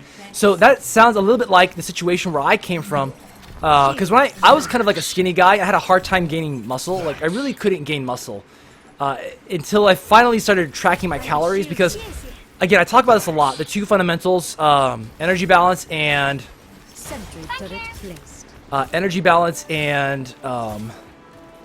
training. Right. So after I figured out how to properly track my calories, I was able to and train better. I was able to put in a lot more muscle. And finally was able to bulk up. So, but you know, should you bulk or should you cut first? That's a question a lot of people have. And the question, the answer is, it's going to depend on what you're going to feel most comfortable with. Because a lot of people are not going to, so it depend heavily on what you think you're going to feel good doing. Wow, I'm face melted those guys super fast. My teleporter is charged and ready to go. That was probably the fastest I ever got a charge. Hanzo's up there, so I need to be careful. I don't want to put my teleporter in a place where Hanzo's going to melt it right away. So that's it. I'm just going to put the teleporter this way. Put it there. Now I'm going to go defend the main point. I have opened the door. Turret online. It's going to put some turrets in pretty much every corner to kill off stragglers in case anyone weak comes by. Oh, that's bad. Alright. Aligning defenses. My defenses are weakened. They have a Pharah, which I don't do very well against as Symmetra, but that's okay. Defenses I'm just going to in take a mental note with that Pharah. So the question is, should you bulk or should you cut first? And it's going to depend on what body type are you going to be happy with. If you look at my Twitch channel below, I have some pictures of my progress. You can see how I was like 2 years ago and how I was basically also kind of skinny fat. I was on the relative skinny side, but I didn't have definition. Like, you couldn't really see me abs. I just was just skinny fat, right? So I've kind of always been skinny my life, and I would have felt a lot more comfortable if I were bulked up. So I decided to bulk first, and I bulked knowing that this body type of getting a little bit, you know, heavier is not going to be my final body type. It's just a temporary transitional body type, right? And so that is essentially the mindset I had. Okay, I'm gonna get a little bit fat. Honestly, I got too fat. That was unnecessary fat. I'm not gonna do that again. Actually, I'm gonna be bulking again starting in a week or two. But I was skinny most of my life. I wanted to get bigger for once, and so I did that. That's why I started. And so, but a lot of people, they're more overweight. They're not going to feel, they're at a higher body fat percentage. They're going to feel uncomfortable. And so for them, I recommend cut first. Just remember that no matter what you're doing, you are starting off at a place where you are, I am going to get this health so I don't die. You're starting off at an intermediate stepping stone. This is not your final form. You are Frieza in your first form, transitioning to second form. You still have 2 more forms to go before you get to your final form, right? So same thing with bodybuilding. Understand that whatever you start with, this is just temporary, and just pick something you're going to feel more comfortable with. When I started seeing myself building muscle and getting bigger, I was like, holy shit, this is working. I'm actually getting somewhere where I wasn't able to get to before. And it felt really good to see that progress. And so speaking of progress, you're talking about motivation, right? One way to get motivated is to see progress. I tell people you have to track your progress. A lot of ways to do it. One of them is an Excel sheet, right? I have an Excel sheet. I write down my numbers to make sure I am still actually going somewhere. I'm not plateauing. The second way to track, another way to track progress is to take a picture. Take a picture of yourself once every month or two, once a month. Take a picture. You don't have to post it on the internet. Just take a picture to see your progress, see how your body's changing. Because day to day we see ourselves in the mirror, right? We see ourselves, and it's hard to see the differences when you look, see yourself day to day. But when you are not seeing yourself day to day, when you compare like a month ago versus a month now, suddenly you're gonna see a big difference. And when you see that progress, trust me, it can be very motivating to do. And then later on, you take before and after pictures, and that's what I have in my Twitch channel down below. You can click on that. You'll see a link to the Imager album. Let me read the questions in here. So you're 5'8", 150 or so. So yeah, that sounds like, you know, around a skinny fat percentage. But you know, another thing too, another way to track progress is with body fat calipers. As you mentioned, body fat calipers, for those who don't know, they're like $4. You get it off Amazon. You get these little calipers. You pinch a piece of fat here, and then you see how many millimeters it is. Now the thing about these calipers, they're super cheap. They are not the most accurate. In fact, I accidentally bought 2 calipers side by side. I tried them out. One was giving me like 4 or 5 millimeters more than the other, which is a huge difference, by the way. So basically they're very inaccurate, but they are good at tracking progress. So if you are cutting and your goal is trying to lose weight, trying to burn fat, what you're going to be looking for is to make sure that you're making sure that the body fat calipers are staying the same or getting smaller. So don't pay attention to what the body fat calipers tell you in terms of body fat percentage. Unless you have tons of money, it's way too much to do a DEXA scan. Instead, just use the body fat calipers as a general guideline. Look at pictures of yourself and look at pictures online. Use that as your guide to see whether or not you are actually, if you're losing weight or gaining weight. But body fat calipers is just track to make sure the number is staying the same or getting smaller. So again, today's shoulder day, I'm gonna do my third set of bent over side lateral raises while playing games, while having fun. And anyone who's new to this channel, I want to encourage you, ask questions. I want to be here for you guys. Oh, hey, play the game. I am featured. I gotta watch this for a second. Symmetra, what did I do? Is this a boring play of the game where I wasn't even doing anything? Oh, okay, no, I did some face melt. No, I think my turrets are killing people off to the side. Oh, it's one of those games. Best play of the game ever. All right, I'm gonna do bent over side lateral raises. Epic. Thank you. Thank you.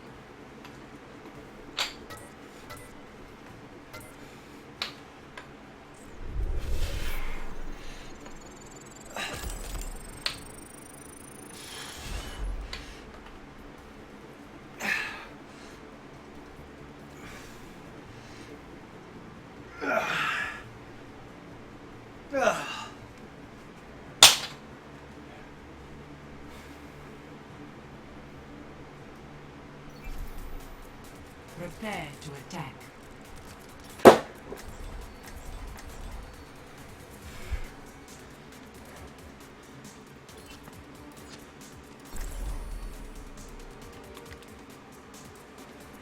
All right, catch my breath. Yes, thank you for the triple kill. That is right.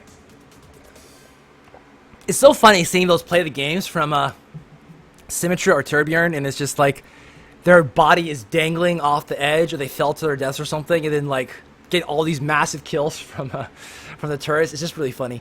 I'm gonna pick Reaper because he's a good flanker, and this might work out in my favor on this. You know what? Actually, no, I'm gonna change to Junkrat. Junkrat can be pretty good for busting defense as well as being on the defense. But I really need to pay attention if I should change things up. If their defense is too strong. Like right now we have no tank. Okay, we have Zarya. Who is our front line? Let's look at that for a second. Is Zarya, and in our mid line is going to be Soldier 76 and Zenyatta, and I arguably can be with them, or I could flank. So I'm going to stick with the team and let our flankers, Genji and Tracer, do their job.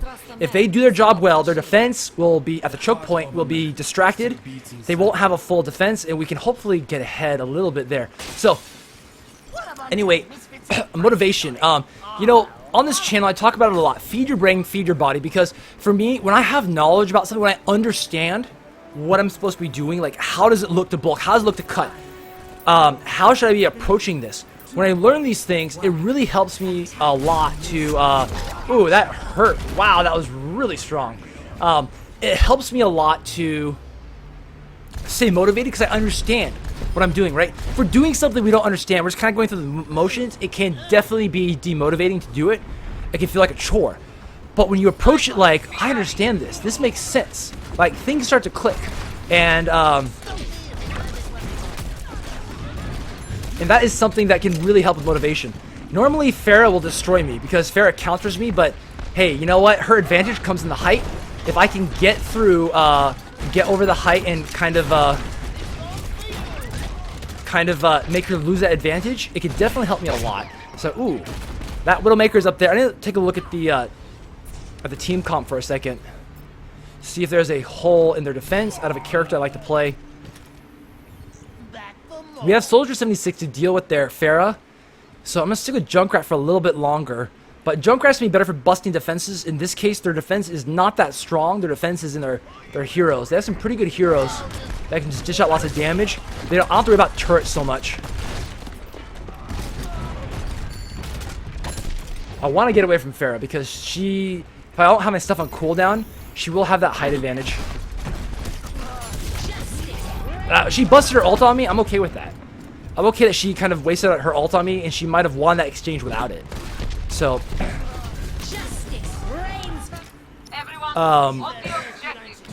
so body fat percentage, starting off, you know, you're gonna, I think it's gonna be better for you if you cut first, but you know, if this is something that's new to you, like, I'm not sure before if you tracked calories or not, that's something you did. But if you get MyFitnessPal, and every day before you go to sleep, just spend a few minutes and track your calories, pay attention to that, try to go for a deficit. Okay. Oh, perfect. Oh, dude. So you are pretty educated already. So you're already at a big advantage. You're already at a pretty big advantage.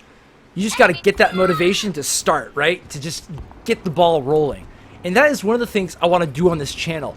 Show people how easy it can be to get in shape while doing things you love, and kind of be there to like, hey, let's work out together. Let's make something happen together.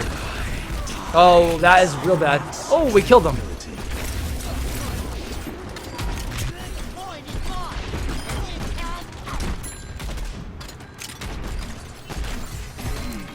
My ult is ready, but I think we're about to win this regardless, so I'm not going to bust my ult yet. Alright, we're about to win this. I'm going on to the next point and see if I can't ninja it. Commence attack on objective B. Before I charge in there, I'm going to take a quick peek. Yep. And get this health and just... Oh, you jerk. Oh, wow. That was really good timing, or really lucky. Alright, let's look at changing characters. Oh my god. I love it when I get those kills. Okay. We're doing Torbjorn, Hanzo.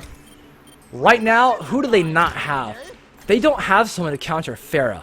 Do we have enough presence on the point? Yes, we got, we have 3 characters that can do a decent job putting presence on the point. Tracer kind of counts for that, so I'm going to switch over to Pharah and try to get in some damage on their characters, because I kind of hard counter a couple of them. Reaper and Reinhardt and Symmetra. Hanzo a little bit, Torbjorn a little bit. It's going to depend on the turret placement, so I got to take it slow. Reaper, of course, I'm only going to counter him if I am above his head. So, if I am close range like that, it is going to be a bad day for me. I will not fail again. We have almost 6 minutes, so I'm going to definitely going to just take my... Ah, damn it. Screw that up. I'm definitely going to, you know, play it slow, consider changing characters. That is something to always consider in terms of the strategy in the battle. Enemy turret ahead. Tactical visor active. I'm going to be looking for this turret here. Ah, Molten Core. I'm not going to do it. And Reaper got me again. I am failing at countering him. I almost think it'd be better off if I pick a support at this point. Because actually we lost our support. I'm going to switch over to support. I'm not feeling very effective as Pharah. That's something to pay attention to too. If you're not feeling effective as a character, you should really consider switching to someone that you're going to be more effective with. Especially because I'm not feeling effective and we are not winning right now. We're not making good progress. So I am going to switch over to someone else and try to see if we start making better progress that way. I missed my right click. Oh, it was on... lag has been bad tonight. I was spamming my right click and it was on cooldown, but it wasn't going. Does anyone know what the command is? Check your ping. Because I do want to pull up the ping. I forgot to look it up. But I want to check my ping to see how bad it is during these spikes. Yeah, Zazzlebar, I'm excited for you, man. It's in this channel, I'll be helping you try to make something work for your dietary goals, your working out goals. Let's make something happen. I hope nobody saw that. Oh, this is my jam.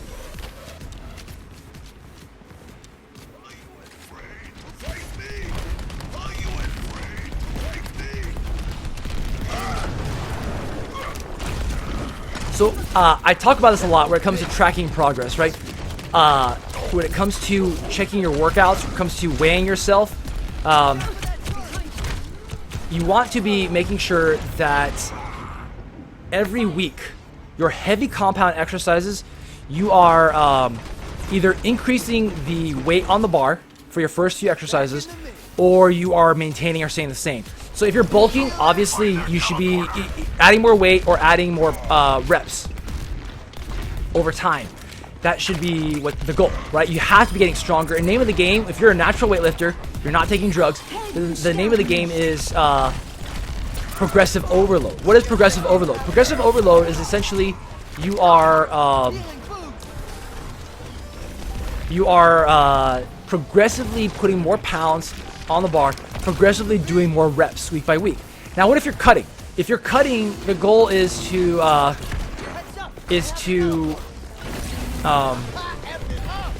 maintain and preserve your muscle while burning fat. So your lifts should either be you should be staying the same or getting stronger. Okay, like if you're not getting stronger, that's fine. It's gonna depend on your training and how much you're eating and all that stuff. But basically, you want to be your first few compound exercises of the day. You want to make sure you have you are maintaining the same weight. Now, I say the first few exercises for compound exercises because as the day progresses, if you're low calorie, you're in a cut, you're doing a 25% deficit of your TDE, then what you should expect is your volume will decrease. What's volume? Total number of reps and sets you're doing in a day. This is what's going to decrease over time, and that's okay. That's normal. So instead of doing a set for doing a workout for an hour, maybe you can only do a workout for 30 minutes. Okay, you're just too tired. You're too tired at that point. So that is an example. Okay, I need to change things up. I'm gonna do Junkrat because they have 2 turret monkeys, and Junkrat's gonna do a better job. Well, I've got you in my sights. I'm the only medic.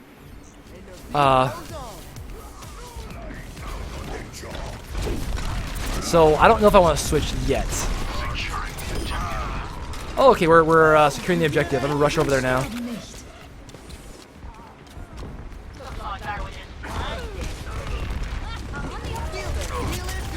Oh, that Bastion, he's still there. We had people capturing the objective. I thought he was down. So FPS ping.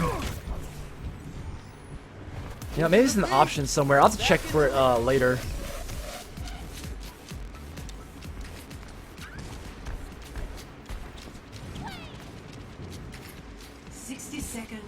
We got double. We have a pretty strong front line here. I'm definitely gonna try to stick with my team, and hopefully we can break past this together.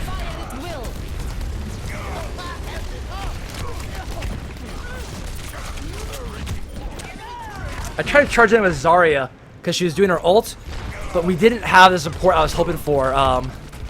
So, oh well. Now, you know what? I'm switching over to Diva. 30 seconds remaining. Diva can do decent against these turrets. I can get there quickly, get in their face. I can help hold down the point. Oh, there's Bastion. I want Bastion bad. I need to get on point. I can't deal with him right now. Okay, I don't want to die. I need to touch the point just to contest it. Just to contest it a little bit longer. To buy some time. I might actually get my thing back up, but I think I'm going to die anyway. Oh, I'm going to die. Q, get inside. Damn it. I couldn't get inside in time. I think we are going to lose this, and I'm going to do my next set of bent over side lateral raises. Because again, my workout revolves around doing high volume, beating the hell out of those muscles so they're forced to respond. Doing a lot of heavy exercises in the beginning, followed by lighter exercises towards the end. I'm about halfway through my workout. Going to be doing bent over side lateral raises to get the side shoulder and the back shoulder, or side deltoid, rear deltoid.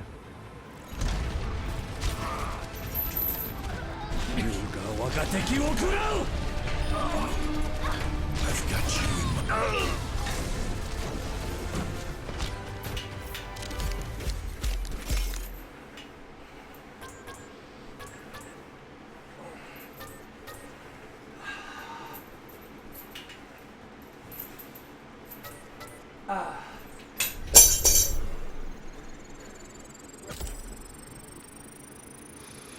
Yeah, Zalzabar, for your load, don't even stress it right now. For the next couple of weeks, you're going to be like accelerating like this, getting back into your numbers very quickly. Just, I would keep the intensity high, but don't go to failure on the first few sets. You're going to see you will progress pretty quickly. Maybe after week 2 or 3, you can start going to failure on everything. I'm doing my left shoulder now for bent over side lateral raises.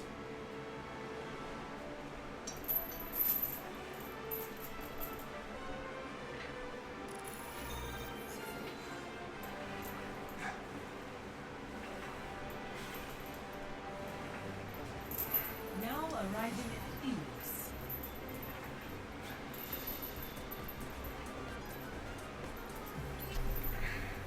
Prepare to attack.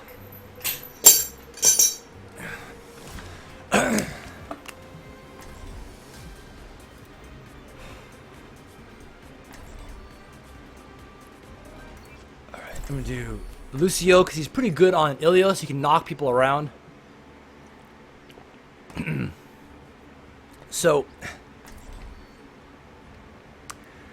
a little bit more about myself and my situation. I am in a cut. I'm wrapping up a cut today, and I'm gonna start reverse dieting to go back into a bulk.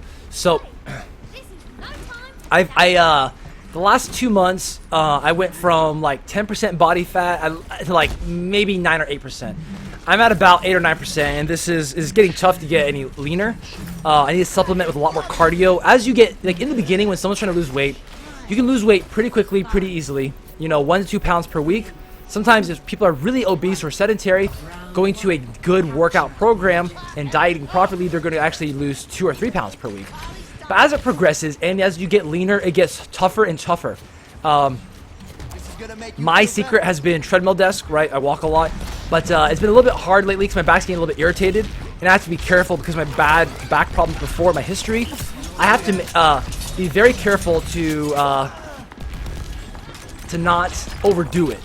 And so because it's been irritated lately and I've been in a calorie deficit for a while, it's really plateauing. I want to go back into bulking. I really want to get back to enjoying food and building muscle again. Because I've been in a calorie deficit for a while. So when you're in a calorie deficit for that long, you have to pay a lot more attention to deload weeks, overtraining, and refeeds. Refeeds, deloading, overtraining, all these things are legitimate things to be concerned about. They are more advanced, I would say. They're definitely something that beginners don't need to worry about. But if anyone's interested in these topics ever, let me know. Because, again, I'm here because I want to share knowledge about what I've learned. I came from a place of hopelessness where I had really bad back problems. I didn't know what I was doing. I went to the gym, had a hard time building muscle, gaining weight. And because of that, I've really figured things out, and I want to help others. Anyone else who is struggling or trying to learn, and they're coming from a place of hopelessness, I want to be there for you because I've been there, and I've helped some of my friends, and by helping them, I've really felt, it really feels good to hear some of my friends who are overweight. They started losing like, 10, 20 pounds, 30 pounds. I'm like, holy shit, man, that's awesome. Like, I'm really happy for my friends. So I want to help others through this live stream. That's kind of the purpose of that and why I'm going to be here every night. Aw, poor Junkrat. Only so much I can do. I didn't want to bust my ult just for Junkrat dying, Sorry, buddy. So if anyone's ever interested, if you have questions, please feel free to ask. Also, follow me on social media because right now, I was streaming on Twitch for a while, but I'm going through a dispute with Twitch right now. So in the meantime, I am streaming on YouTube. Long term, I'm definitely going to be streaming on YouTube long term. But follow me on social media. I have links on my Twitch channel for all the social media, and I explain, I will be putting updates on there about where I will be streaming. But in general, I will be streaming 7 to 9 p.m. Monday through Friday, different body part of every day of the week. And this is a place to follow me on that. And I also post a lot of articles too. I talk a lot about why certain things work, but I can't give the scientific evidence and backup here on this channel because there's no time, right? I'm playing games. I'm working out. I don't have time to post everything. But if people are interested about certain topics, like why is it better to do heavy sets instead of lighter sets? What's a deload? What's refeed? This kind of stuff. I can talk about those things. Meal timing. Is it important? High carb, low carb. Should I do a high carb diet, low carb diet? That kind of stuff. Those are great topics to talk about, and I like talking about them. I just, I post some of that stuff on social media, so definitely follow me on there for more up-to-date information. What else was I talking about? So I am transitioning from cutting into bulking. So in that time, that transition, it's a good idea to do a reverse diet. What is reverse dieting? So right now, my cutting calories is about 1,900, 2,000 calories or so.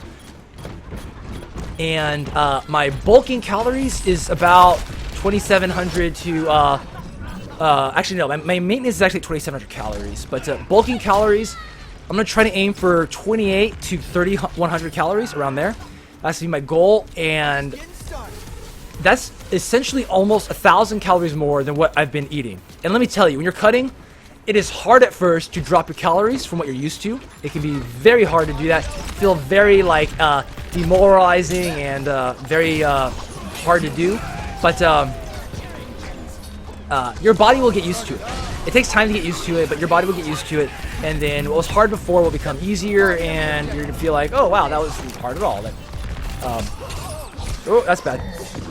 So, reverse dieting, when you're done with a cut, your body is primed to store fat because your leptin levels are low. Leptin is a hormone related. It's kind of similar to insulin in that it's a hormone and it is related to, it gets stimulated by carbs. And leptin is basically, the lower your leptin levels, the more primed you are to store fat, the more hungry you're going to feel.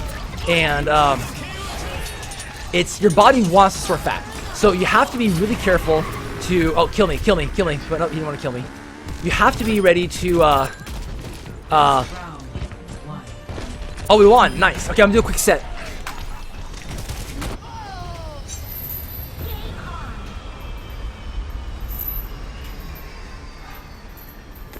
Empty your mind. Focus on the task at hand.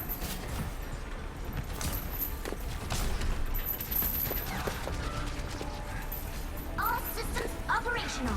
Diva, ready for combat.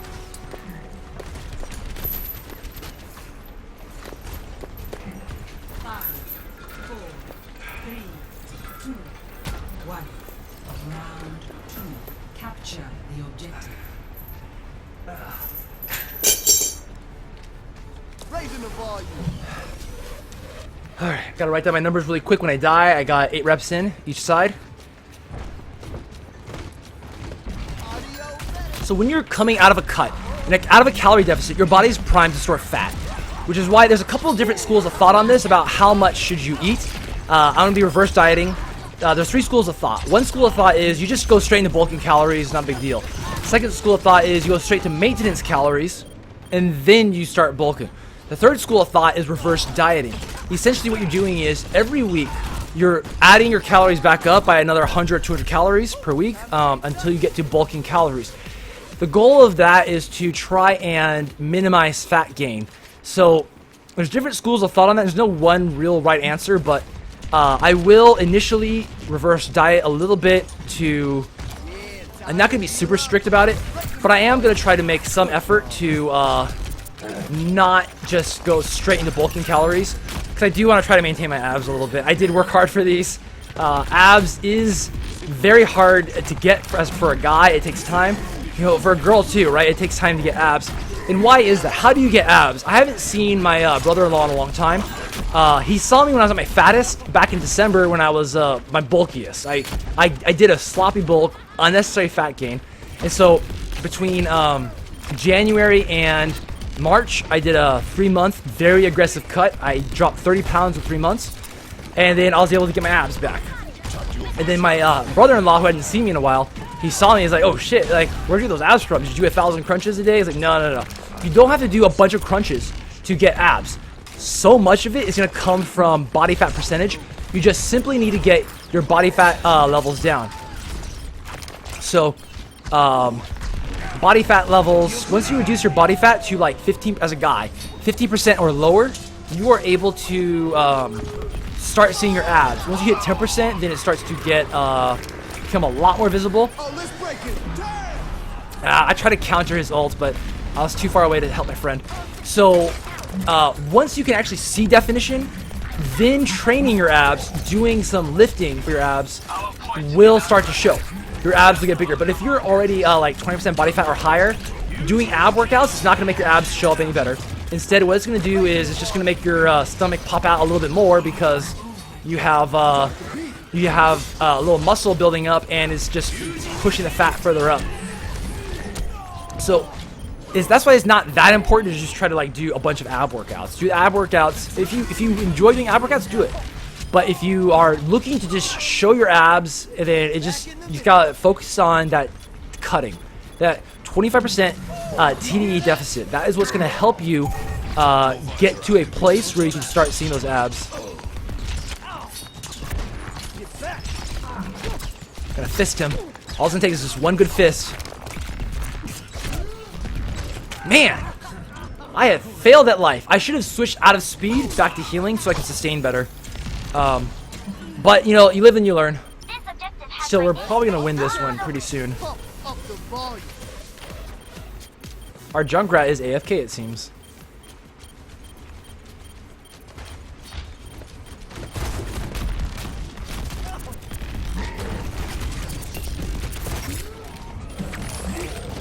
This is my jam.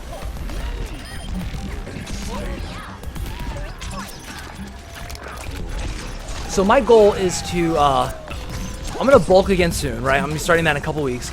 And I want to bulk until I'm about 15% body fat. I'm gonna feel like, you know, to the point where I'm just like, okay, that's fat enough, time to start cutting. And then I'm gonna repeat this cycle a couple of times. Oh, let's break it down. I'm gonna repeat this cycle a couple of times because I want to, I want to get a little bit bigger and stronger, put more muscle in my frame, and then just maintain the rest of my life. Because when you get to that point of maintenance, it's actually pretty easy to maintain. You don't have to do nearly as much work as it took to get there. How do you maintain? That's another story for another time. If you guys are interested in that, let me know. Of course, anytime you guys want to hear any of this information, let me know. I'm going to wall ride here because I am Lucio and I can do whatever I want. And I can wall ride to buy time. There was an ult that was going off. Right now, I'm just going to wall ride just a little bit, take some of the heat off. Oh, that is Dragon Death. I want to get away from that. This is going to go into overtime very soon. And with overtime, it's going to be a matter of keeping someone's foot in here to contest the point. We have to keep it contested in order to make sure we can keep it in overtime. They own the point right now, and if we step off the point for more than a few seconds, the overtime will expire, they will win. They're about to expire right now. Okay, it got refreshed. So we have to kick them off of it so that we can capture the point, and then it'll go back into overtime again unless they can they back off of it.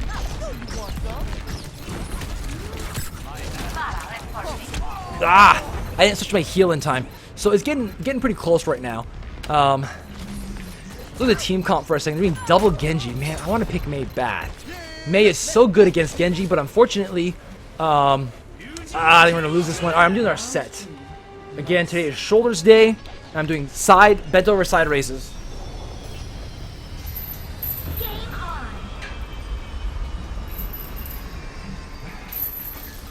All systems checked out. Ready for combat maneuvers.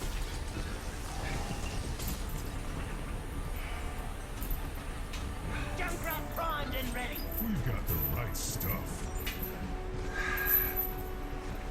Try not to get us killed out there. Soldier 76 reporting for 5, 4, 3, 2, 1. Round 3. Capture the objective. Oh, this is my jam.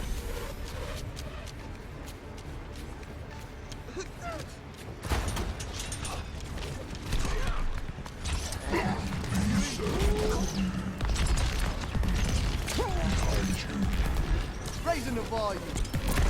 Get back. I'm taking the objective. Anyone else? Alright, I think we got this objective.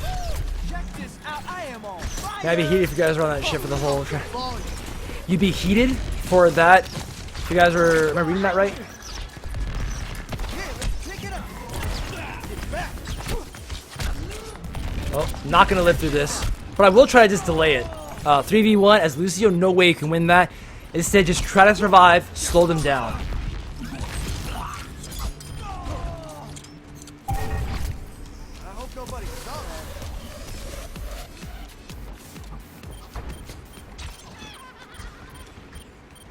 The objective is mine. Be quick about it.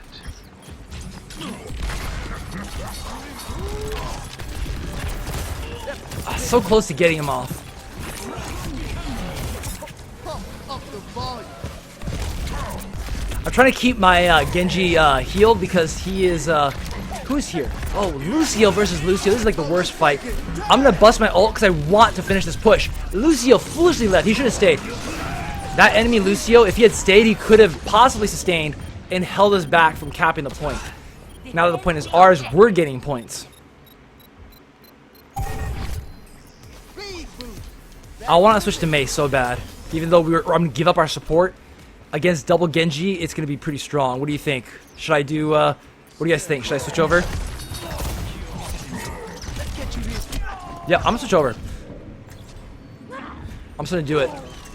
I'm not playing competitive. I'm playing to have fun, you know? Here to experiment with different builds. And, you know, we don't always need support. Sometimes crazy builds can work. There's the guy I'm looking for. There's Genji. There's another Genji. Oh. Counter that. Counter this. Alright, I am in the front line. Oh no, there's another friend right there. Okay, this is gonna be hard to fight. Oh shit, my thing is not up. No! I decided jumping off the cliff was better than trying to fight them and let them get the kill.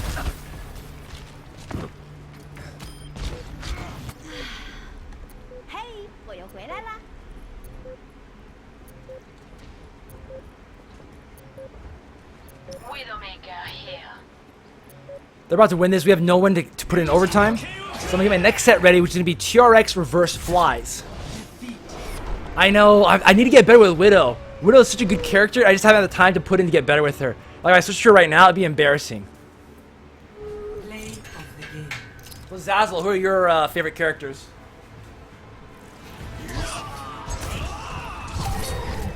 So instead of using TRX ropes, I bought some yoga ropes. That comes with a yoga swing. It is as cheap as TRX ropes and gets the job done.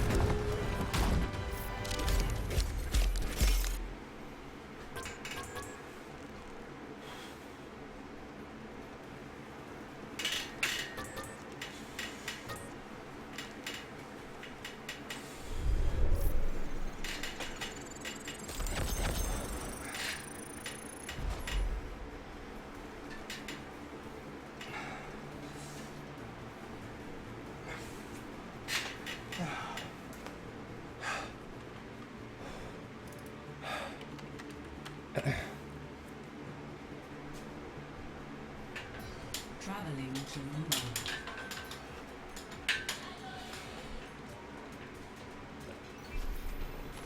Prepare to attack.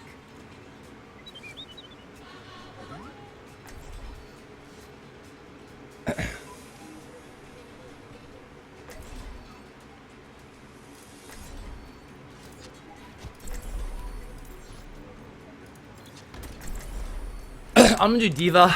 I'm a big fan of Diva. She's a flanking tank. She is really good at getting in the face of their backline and support and harassing, engaging, and disengaging in different fights. Let's do our team comp for a second, though. Who is our front line? Right, Diva can be front line, but she's more effective as a flanker. Our front line is going to be Soldier 76 and Lucio and Hanzo. Hanzo's more of a midline, same with Soldier, but they don't really have a good tank. That's a concern. That's something I have to pay attention to in terms of, am I shooting our team in the foot by picking Diva instead of another type of tank? Our flankers are Genji and me. Pharah can arguably be a flanker, or she could be a backline support or a backline offense. So we're going to have to see how this plays out. If things are not looking good for us and we are hitting our heads against the wall, I'm going to have to switch it up to a different tank or try to complement our team or look at their team composition and try to counter their team composition. I talk about this a lot, countering. In Overwatch, it's not necessarily hard counters. It's more like rock, paper, scissors. And as rock, I'm trying to pick fights with paper. I'm trying to, I'm trying to avoid fights with paper. I'm trying to pick fights with scissors. So like Hanzo, I want to pick fights with Hanzo. I do very well against Hanzo, but certain other characters not so well against. So I'm looking for these fights. You know, he should be killing me, but I had a 2v1 situation, so I was okay. I want to fight Hanzo, and Genji is not a bad choice either. But Hanzo's my #1 target. I want to get in this guy's face, make his life miserable. Do they have any turrets? They don't have any turrets. Wow, this is interesting. So I'm gonna walk right in here.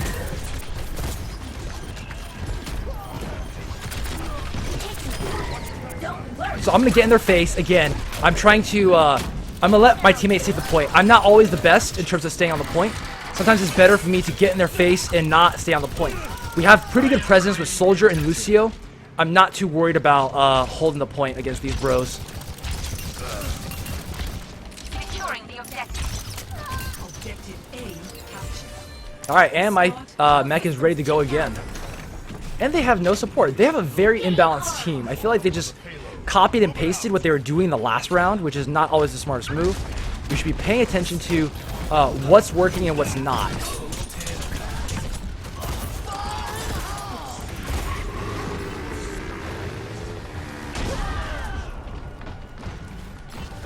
So you'd like to do McCree, Genji, Soldier, and Pharah. Those are good characters. A lot of fun. McCree, what do you think of the McCree nerf, by the way?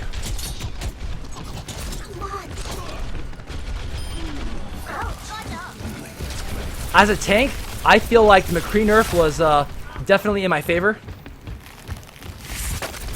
Because I feel like it's a lot easier to deal with her. Deal with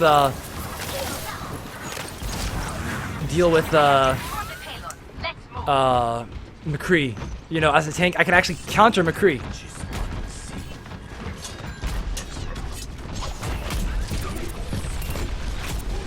But you know what? If you're doing a good job with, usually they're not playing support. If you're doing a good job with, you know, playing those offensive characters, man, a good flanker can seriously make or break the team. A good flanker can destroy their defense. It can ruin their offensive attack. Got you in my sights.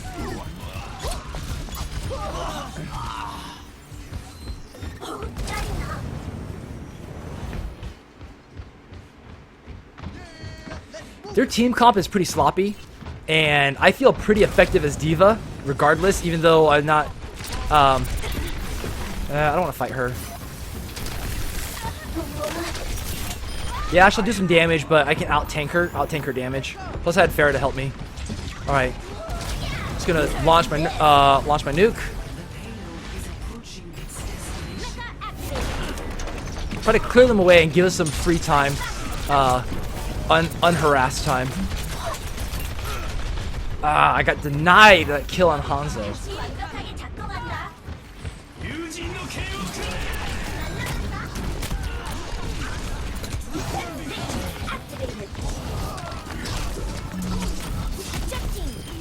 Got one kill at least. Clean that up. I'm gonna back up because D.Va, she does a lot of damage actually for her little pew shooter. It's basically like the Needler. I talk about this a lot. Her gun's like the Needler from Halo, if you ever played Halo. Oh, there's the ult. I can probably gun it down. Yes, we gunned it down. It feels so good to gun it down. And thank you for the ult charge, Roadhog. That's one thing about a tank. You have to be careful to not give people ult charge. Alright, I'm gonna go flank as D.Va. Again, I'm looking for that Hanzo.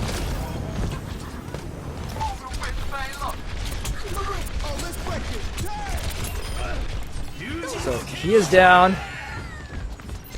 Gotta try to take out Genji here. So give him a little boop.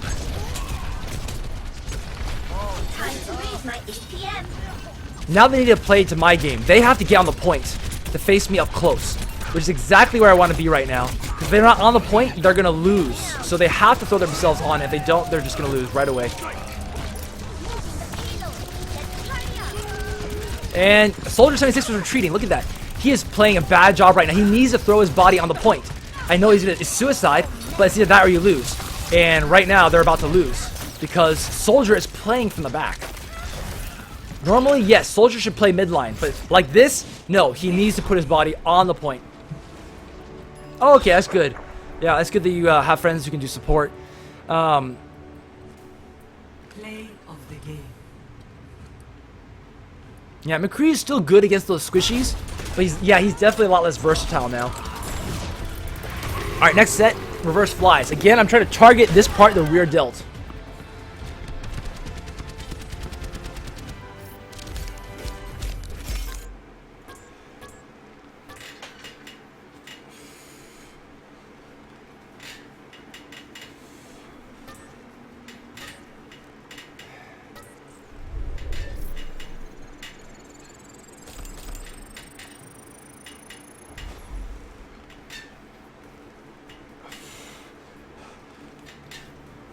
All right, 7 reps. Write it down.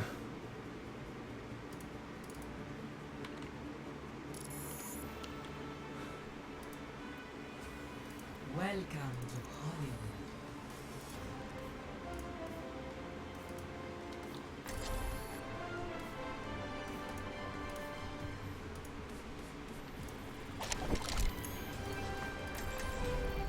I will protect the innocent. So as I'm nearing the end of my workout, I'm doing higher rep range stuff. Higher rep range stuff means I can rest. I don't have to rest as long. Usually like 1 to 3 minutes is plenty for higher rep range. Right now I'm doing, I'm trying to do 8 to 12 reps for the end of my workouts. And during the heavier compound stuff, it's definitely a better idea to stick to longer rest periods. In general, the longer the better. So I usually rest 3 to 5 minutes, and most people, 3 to 5 minutes is plenty long for the gym. Because honestly, you don't want to spend hours at the gym, right? You want to try to get the job done. Here, it's a little bit different for me. I can spend time at the gym, my home, and work out and get in shape, play games, do it all together. So my rest periods are longer because of the Overwatch games. So I'm actually resting like 10 minutes, but it's not that bad. All right, let's see. I think the game is in progress. Yeah, game is already in progress. No sniper, no builder. I will do. I don't know what the team. What's the team comp? I don't know what the team comp is. I'm flying blind here. I'll do Farah because I was doing her just now. Okay, there's the team comp. Farah has actually been pretty good against this team comp. I think she counters everyone. Oh, so I have no presence on the point. See, this is. I didn't realize we're about to lose the game. So I have no presence on the point, which means I have a very hard time contesting the point like this. If we have other teammates though to do it for us, then we're fine. I can fight in the distance, like where I want to be. I'm gonna use Junkrat's trap here to my advantage.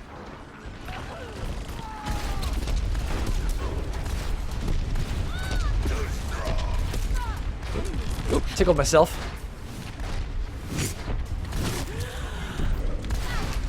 Farah versus Farah. Such a boring fight. It takes forever. Okay, do we have a medic? Where's our Lucio? Oh, thank you, Lucio. Thank you, Lucio.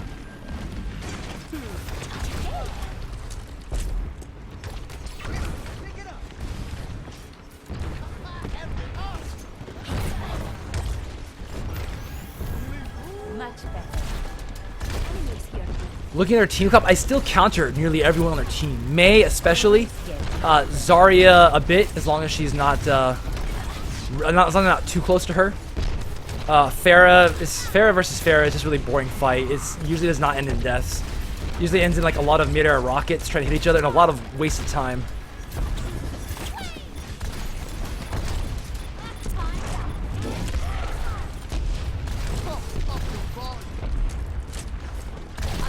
Oops. Oopsie doo.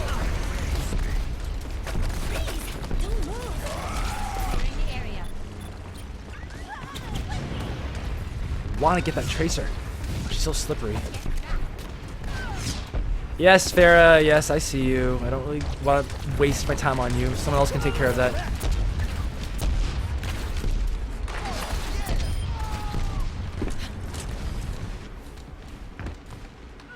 You hear that? Yeah, let's move it, people. Google Calendar need to close you. All right.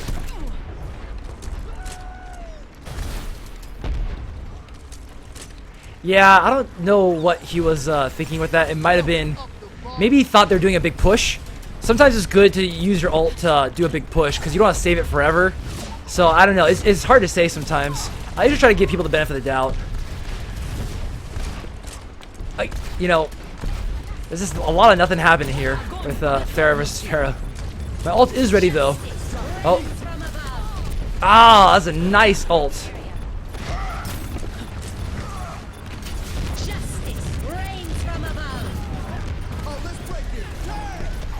Whew, thank you for the shield. A little bit late on that. Would have appreciated it sooner.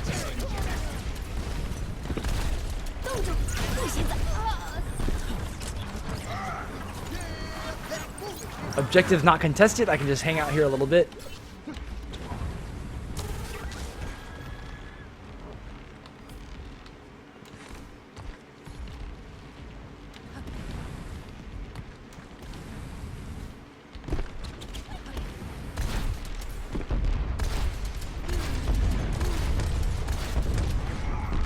No Tracer's lurking around there. So is the enemy Lucio.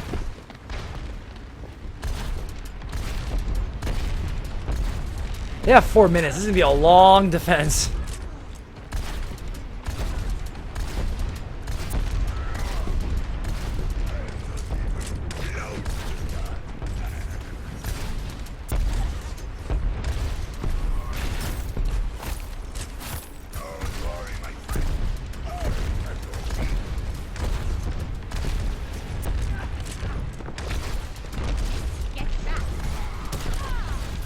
See, Zarya's getting up close to me. This is gonna be a little bit riskier now, but I'm just gonna back up.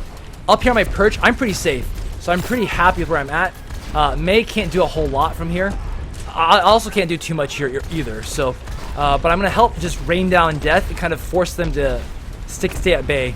My other teammates are doing a great job, kind of following up to make sure no one's making any plays.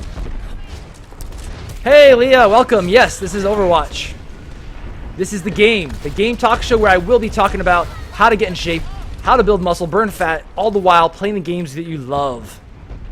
Leah is one of my friends.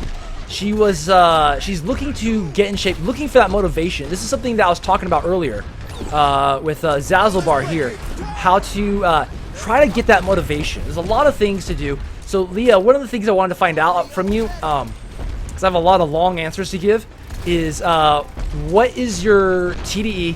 How have your calories been? If you're trying to put a number on it, roughly how many calories do you think you're doing per day? How many calories do you think you're doing per day? And because I want to try to troubleshoot and try to find that motivation, because sometimes it's a mental thing, trying to find motivation. Sometimes it's an actual energy calorie thing. And knowing your numbers. So I was talking about this earlier. High carb versus low carb. High fat versus high fat diet. High fat versus low fat diets. Which one is better? I usually recommend doing a high carb diet, low fat. Of course, high protein, high carb, low fat diet. Generally, I would, if I'm gonna ballpark it, about 40% of your calories from fat. I'm sorry, take that back. 40% of your calories from carbs, 40% of your calories from protein, and 20% of your calories from fat. I can go into more detail about that a little bit later, but all right, get off my perch. See you later. So I can go into more detail about macronutrient breakdown and why those numbers are the numbers I'm talking about. But in general, 40-40-20 is a good amount. So I'm talking about what is your TDE, total daily energy expenditure. If you're not sure what that is, just Google TDE calculator and input your numbers. Get a number out of that. And then, I'm not sure if you've had a chance to track your calories, see where you're at, but let me know roughly how many calories you think you're eating, or just do it right now. MyFitnessPal, type in those numbers, type in whatever you're eating today and what you generally eat, and try to see where you're at with your calories. Because one of the things is, if you're under eating, if you're in a diet, if you're in a calorie deficit, it will impact energy levels. It will make it harder to get that energy to go work out. It might not be the case. Maybe it's just a mental thing. Maybe it's just a habit forming thing, because a lot of times people have a hard time finding motivation, or at least they think it's a motivation thing, but really sometimes it's a consistency, a discipline thing, a habit forming thing. I was talking about this earlier, how we need to feed our bodies. We need to sleep. We need to not just get sleep, but get good sleep. We need to fill our car with gas. We need to maintain our car. These are things we need to do. It's not that we want to do it. We have to do it. Once you form a good habit, it's pretty easy to keep it going. So filling your car with gas is something that you just do. You need to do it. Finding time to do something healthy for your body, it is not so much a want. It's something you have to do. I need to do something for my body. I need to feed my brain, feed my body. I'm going to do that. So,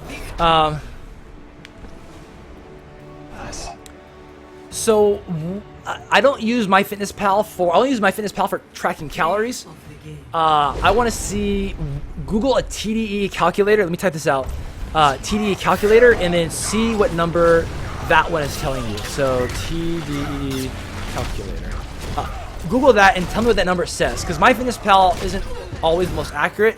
TDE calculators tend to be a little bit more accurate. I'll do my next set on Shoulders Day, which is going to be reverse flies on TRX ropes.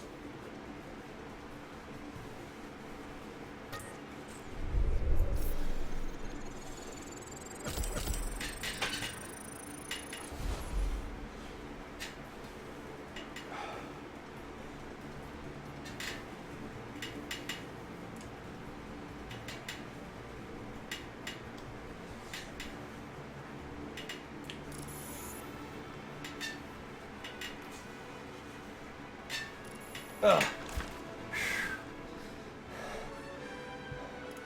right, write down my reps. My next exercise, I'm gonna wait about a minute or so, and I'm gonna do resistance bands, reverse flies, again, targeting the rear delt on shoulder day.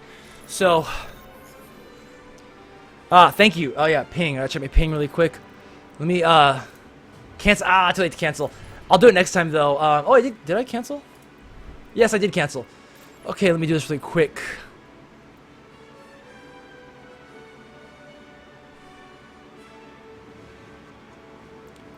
Gameplay, performance stats.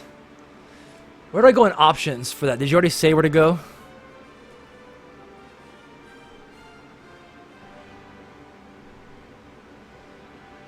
Oh, video options. If video options, okay, display performance stats. Is it right in front of my face? There it is, right there. Okay, I'm very blind. Thank you for that, Zazzlebar. I appreciate that. Okay, so something I want to talk about, Leah, is intermittent fasting. Intermittent fasting can be a strategy to get calories in and help with energy levels. I'm going to explain that right after I do this next set.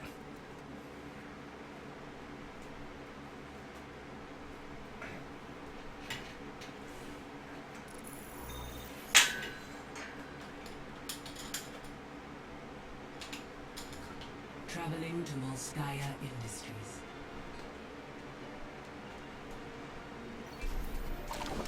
Prepare your defenses.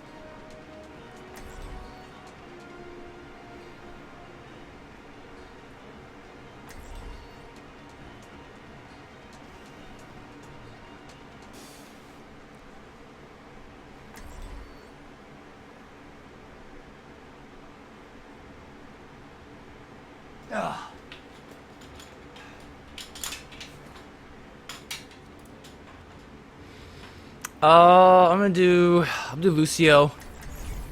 Come on, let's bring it together. Good all-around support, and we're lacking a support right now. Actually, can I do Symmetra? Yeah, I'm gonna do Symmetra. Symmetra can put up a lot of great turrets on this The level. true enemy of humanity is disorder. Okay, Leah. If you gotta take off, no problem. I'm gonna be ending the show pretty soon. But if you have time to come by again, I'm gonna be here Monday through Friday, 7 to 9. I can talk a lot about these different things, try to help you troubleshoot it. Intermittent fasting is something you might be interested in. I'm gonna explain it really quick. Something to think about.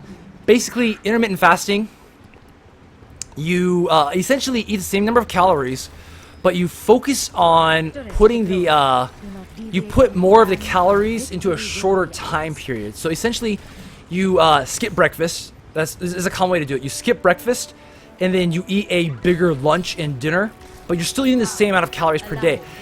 Eating a lot of small meals can be hard for some people. It feels uncomfortable or constantly hungry. Sometimes it's better off to just skip a meal and then eat more calories in a shorter sitting. A lot of times, people will feel more full and feel better about you know, being able to not overeat, because that's really the key. If someone's trying to lose weight, you have to avoid overeating. You have to eat less than you're taking in. So that is what intermittent fasting can help with. It's not some magical weight loss tool. It's more like a way to assist you in making sure you're eating the calories that you want to eat. There's some more advanced stuff about it in terms of cutting, like advanced cutting, advanced weight loss type stuff, trying to get stubborn fat. It's a real thing, but that is not what I want to talk about today, because it is definitely something that's more advanced. But intermittent fasting, so if you're finding yourself like you're eating a small lunch, and by the time you're gonna go work out, it's like after work, and you're really tired and hungry. Maybe if you Work is not complete. eat a bigger lunch, you will be able to sustain yourself with a simple snack like a banana, and then you go work out. So that's kind of just a quick nutshell on a quick explanation on intermittent fasting and how it might help you. But there's a lot to talk about that might help you get to where you want to go in terms of your goals. In terms of trying to find that motivation, trying to find those energy levels. Symmetra right now is, I'm not going to be very useful at Symmetra. I'm going to change, I'm actually going to change out of Symmetra pretty soon, because there's a lot better characters I can pick than Symmetra. So, hey, thank you for the follow, Zazzlebar. I appreciate that. I will remember you. Shield. So, Yeah, right now, Symmetra, my teleporter is not going to be very useful. They're actually taking the point. And we have one person on the point. They have two people on the point. We have one person defending. I need to get back there right now or else we're going to lose. This is almost embarrassing. Our team, we need to get back here. And I'm going to change characters right after this. They almost stole the point from us. We were being way too aggressive. I'm a dead man now. I know I can feel it. Drop some shield. I'm going to die. Ooh, Lucio's healing us, though. Alright. Who can I pick really quick? We need some damage. Reaper might do well against this team comp. I'm going to counter a couple of characters. I need to get out there and do some really fast damage to a couple of their heavy hitters that are up close, like Mei.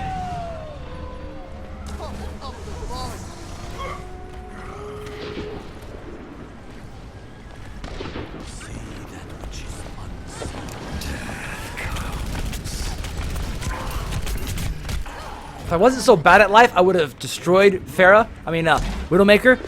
Reaper is one of those characters I'm trying to get better with. He's one of the ones where I'm like kind of proficient with, but I definitely need warm-up time. But no worries, that's part of the game, right? You have to get better. You have to get good with swapping around characters on the fly.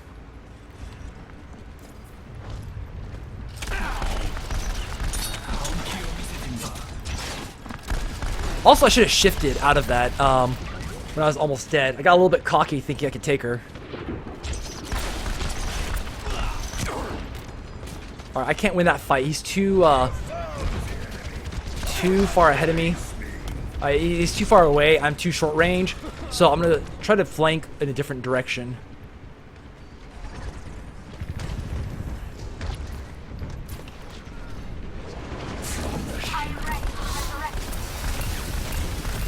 See, people think that Mei is a counter to Reaper, but the truth is, I will actually beat Mei on a one-on-one pretty much every time, as long as all else being equal, like we're starting off face to face. I will beat her because I out DPS her so hard, she cannot keep up.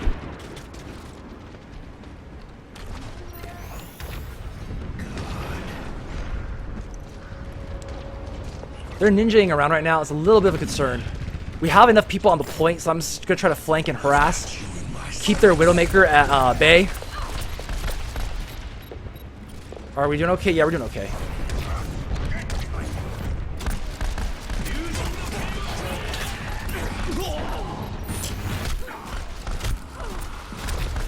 And down you go. I could have shifted out of that to be safe, but yeah, I know. I got into this argument online about... not argument, but like I was trying to give some advice on a forum. First of all, my own advice to myself is don't try to give advice on a forum. But I was trying to help people out, right? This one guy was complaining about Mei. Like, Mei is so annoying. Yeah, Mei's very annoying because she does hard control, right? She does some hard control. Very frustrating to deal with. Come on, come on. Oh, I got the... Did I get the double kill? Yes, I did get the double kill, but what killed me? The rockets? Or like a mid-air ninja star? Oh, wow. I think he did his shift into me and like he killed me at the same time I was hitting him. But whatever, I'm satisfied with that. 2-for-1 trade? Absolutely. I was low health, 2-for-1. I'm very happy with that decision. Ah, I misclicked.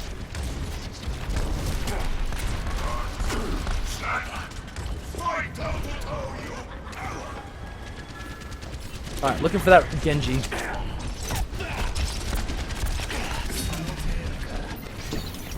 Alright, I'm getting surrounded. I definitely want to get out of here. I'm not going to win this in a 3v1 with one of them being a healer. Yeah, exactly. Yeah, Mei, yeah, he can out DPS Mei. Reaper can shadow step, I forget what it's called. Wraith form. He can Wraith form out of it and just end any chance of her CC, of her control.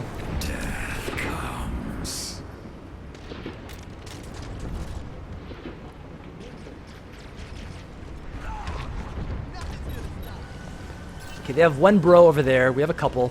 I'm gonna go back here and flank from behind. Because again, that is what I do as Reaper. I'm being shot at, but that's okay.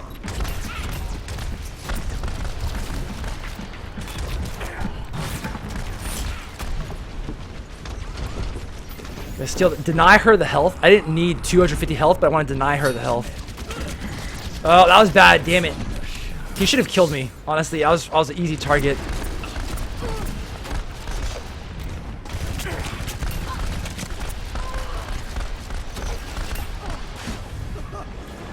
got you in my sights. We cannot allow them to take the point.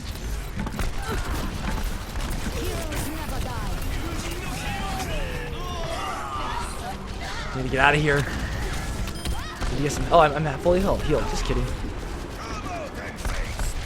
Okay, we're doing okay. We got one bro behind us, but I think my teammates will take care of it. I'm gonna go harass Widowmaker. If I can sneak up on Widowmaker, then I am. Ooh, yes, this is perfect. Death comes.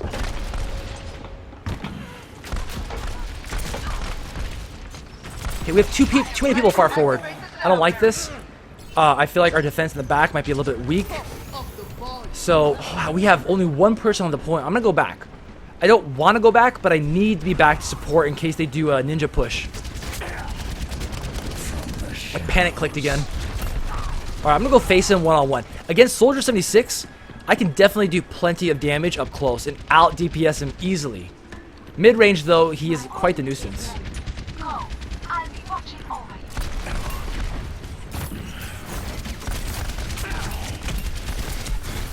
Oh, I got way too many people on me. Gotta retreat. That's what I like about Reaper quite a bit. He can disengage.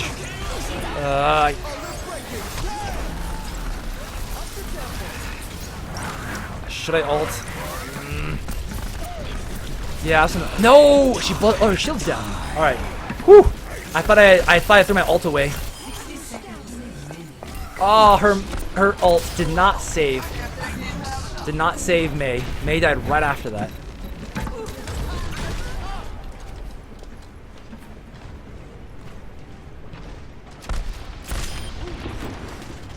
It's like people say McCree was intended as a Tracer Genji counter, but easily outplayed. Might have seen it's done close. Yeah, that's true. You know, it is a tough act, a tough thing to balance. You know, trying to nerf him. I also would have preferred a longer cooldown on that too, so that way McCree could just like face melt one person. He can face melt one person, but that's it. He can't face melt people like back to back to back because he was just too good at that.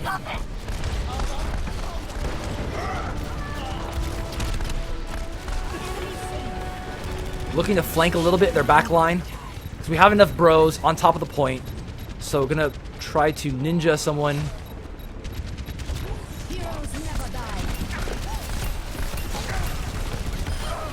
I want to be attacking from the shadows. I want to be attacking from the side. And that's what I did. All right, we're going to win this. I'm going to do another set of reverse flies. Because, again, I'm targeting the rear delts. All the while, working out, having fun, playing games. So I'm going to do that next set. Play of the game.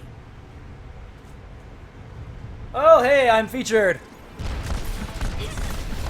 You know, this wasn't that impressive to play the game, but I will take it. Helden sterben nicht.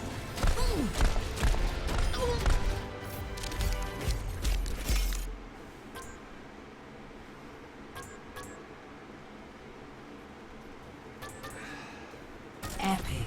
Unreal.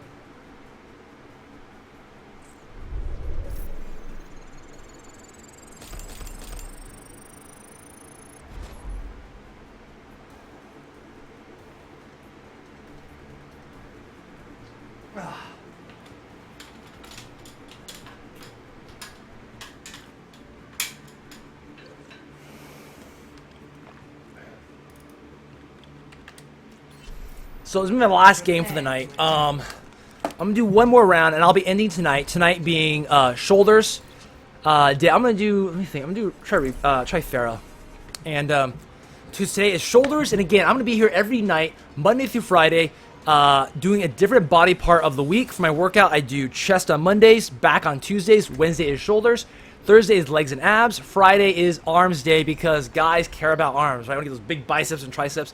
So you have to do a whole day I set aside a whole day to beat the hell out of my biceps and triceps and forearms to force them to grow. That is the name of the game, progressive overload. We have to view everything with the two fundamentals about energy balance and training. How much are we taking in? How much are we burning? And are we giving our body a reason to build muscle?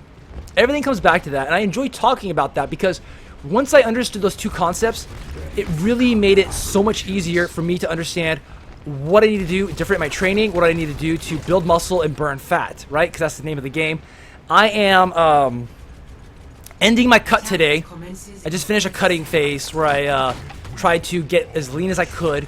This is the leanest I've ever been, and I'm pretty happy with it, with how I've gotten. Because if you know my history, I used to have really bad back problems. And I didn't know what I was doing for training. I spent years at the gym progressing and getting nowhere. And down below on my Twitch channel, I have links to Google Docs where I talk about what I do for my workout. And I have links where I talk about what my workout is, some shopping lists to buy home gym equipment, and some pictures. Oh, all right. I'm just gonna nuke him really quick. Bastion is Pharah can be a great counter to Bastion. You know, Pharah versus turrets is really a cat and mouse game. Whoever sees who first is really how it's gonna really work out. If they catch me with my pants down, like I'm up in the air, I'm gonna have a very bad time as Pharah.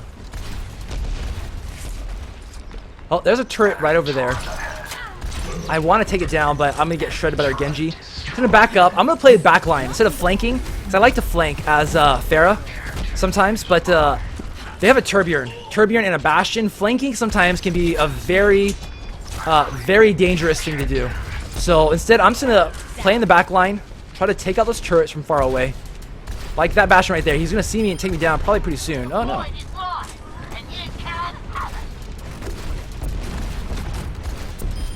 Alright, that's down. Wow, we are destroying them on this. I'm gonna try to delay any reinforcements. Oh, two, I think. Double kill, I'll take it. See, that's the kind of stuff to do as Pharah. You know, read the play. They have no one in sight, right? They have no one at the point. I'm gonna go as Pharah and flank, in a sense. I'm gonna go intercept their defense. I'm gonna go make their life miserable and stop them from being effective. If you can make people ineffective, oh man, it feels really good. Like, if you just make people, you get in their heads, you force them to play your game, you force them to respond to you, man, it feels really good. So right now as Pharah, I have very bad presence on the point as Pharah. I don't do a good job trying to hold out the point, but I do a great job of harassing from the outside, except when there's turrets involved, right? I have to be careful with the turrets. Turbjorn's turrets will destroy me very quickly. Same with Bastion. So when those turrets are down, I have to ninja around until they're safe, until they're all dealt with.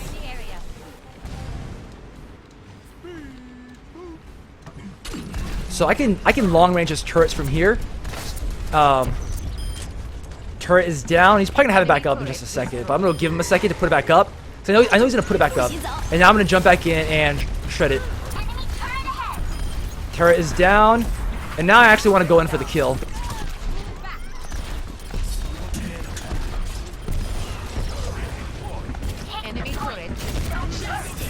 I can't stand Turbjorn. Sometimes he's really annoying. It feels really good to kill him. Believe me, like, there's few things in this world that feels good as killing a Turbjorn. Oh, that's a bad sound. Okay, let's be careful and watch for that tank right in my face. Oh, like, it's hard to try to get the point in Volskaya, you're saying, as offense? Yeah, it's pretty tough. You know, I have to hand it to the frontline people. It is not easy being on the front line, dealing with all the bullshit that comes on you. You get dumped on so hard on the offense here. All right, turret. I'm gonna outrange the turret. Deal with his turret. Although I'm getting sniped pretty hard. But I took down the turret. He's gonna rebuild it. I know he's gonna rebuild it, but I'm buying some time. He's very predictable, this Turbjorn. He's rebuilding the same spot. So I'm gonna just keep nuking it. Oh, he's trying to rebuild it, but he didn't quite do it yet. Oh, I couldn't make it up. There's a turret, or there's a trap right there. There's a trap! There's a trap! Alright, they're all down. Oh, I see Roadhog. I don't want to keep chasing him. Chasing Roadhog is a bad idea, Sphero. Ah, there's a turret. Okay, turret is down. I need some help. I want to bust my ult, but I'm very likely to die in this state. So gonna get this health, and now I'm ready to flank and bust my ult.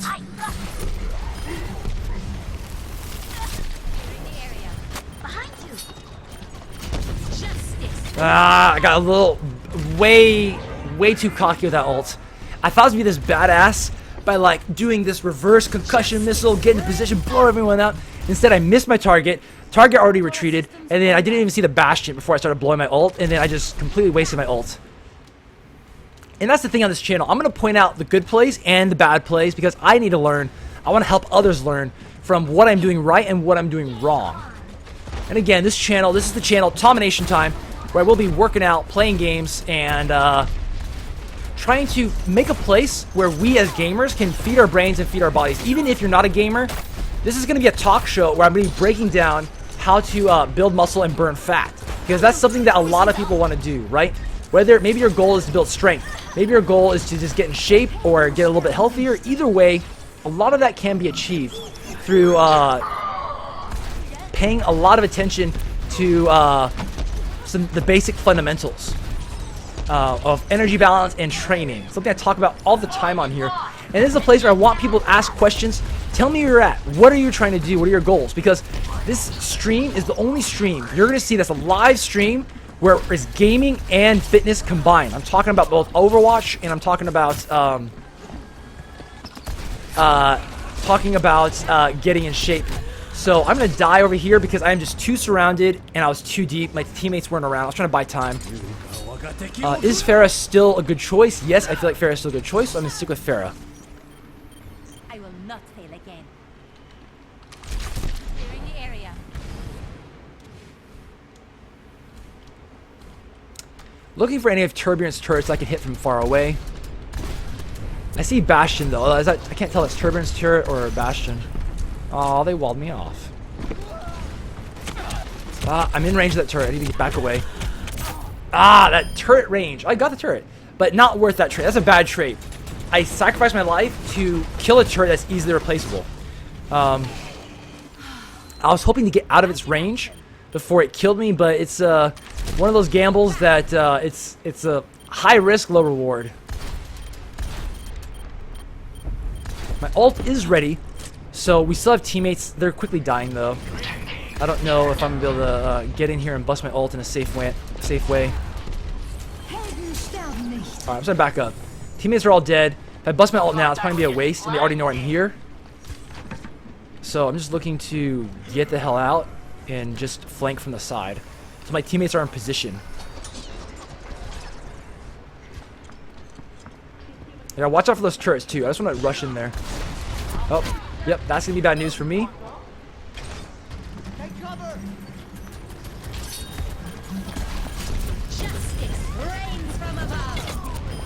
Ooh, he almost deflected those back at me and killed me.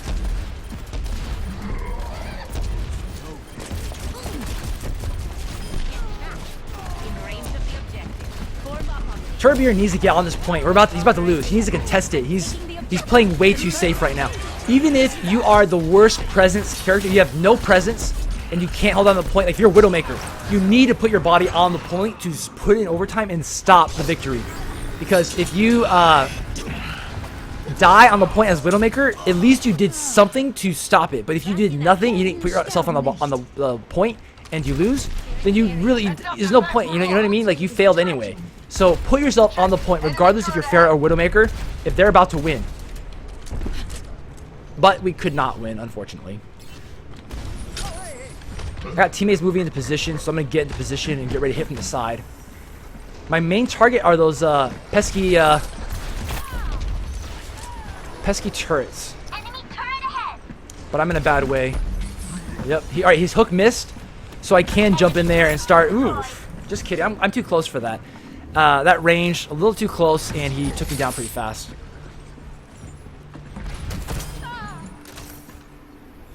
Back into the fray.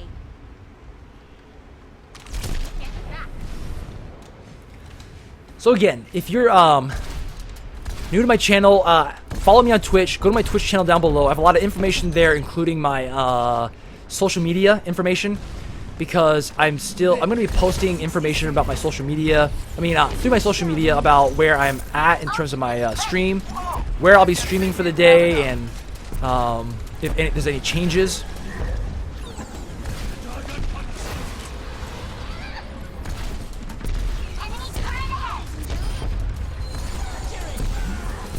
My ult is ready. Can I do... I'm trying ninja attack again. No, I fucked it up.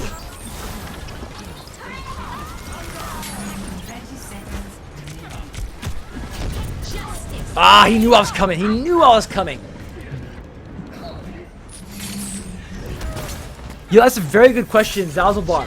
I'm still trying to figure it out. So what happened was, I actually put on tank tops because people are telling me about don't stream on Twitch shirtless because they have very strict rules about that. So I put on tank tops, right? I deleted all my old videos where I was shirtless. But then I got a 24-hour ban last Friday for violating other terms of service. They didn't explain why. So I'm gonna exit out after this one. They didn't explain why, so I'm waiting for them to respond back because I don't want to get banned again. So I was wearing a tank top, and I'm not sure why, but you know what? Since I'm not on Twitch right now, I'm gonna go shirtless because it feels a lot more comfortable. It's just hot in here. I'm in my garage, and it's hot right now. The door's closed. I have a fan on behind me, and I'm still pretty cooking. So it feels a lot better to go shirtless.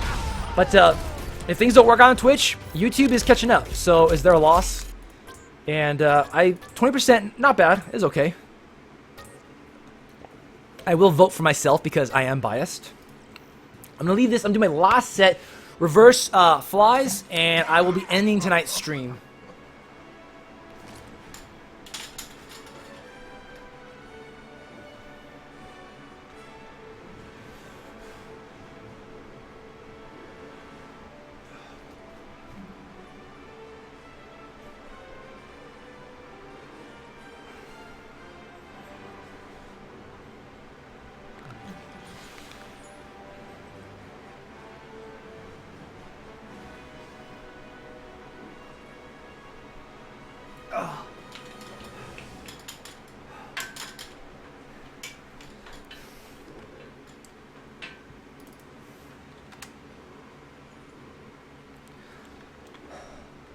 Alright, so I will be ending tonight's stream. I want to thank everyone for coming. Again, this is Tomination Time, the place where I will be live streaming my workouts, talking about fitness, answering questions, trying to help people. And every Monday through Friday night, 7 to 9 p.m., I will be streaming a different muscle group to target. So I'll be ending tonight's stream. So thank you guys for coming, and more good stuff coming every day of the week. I will see you guys.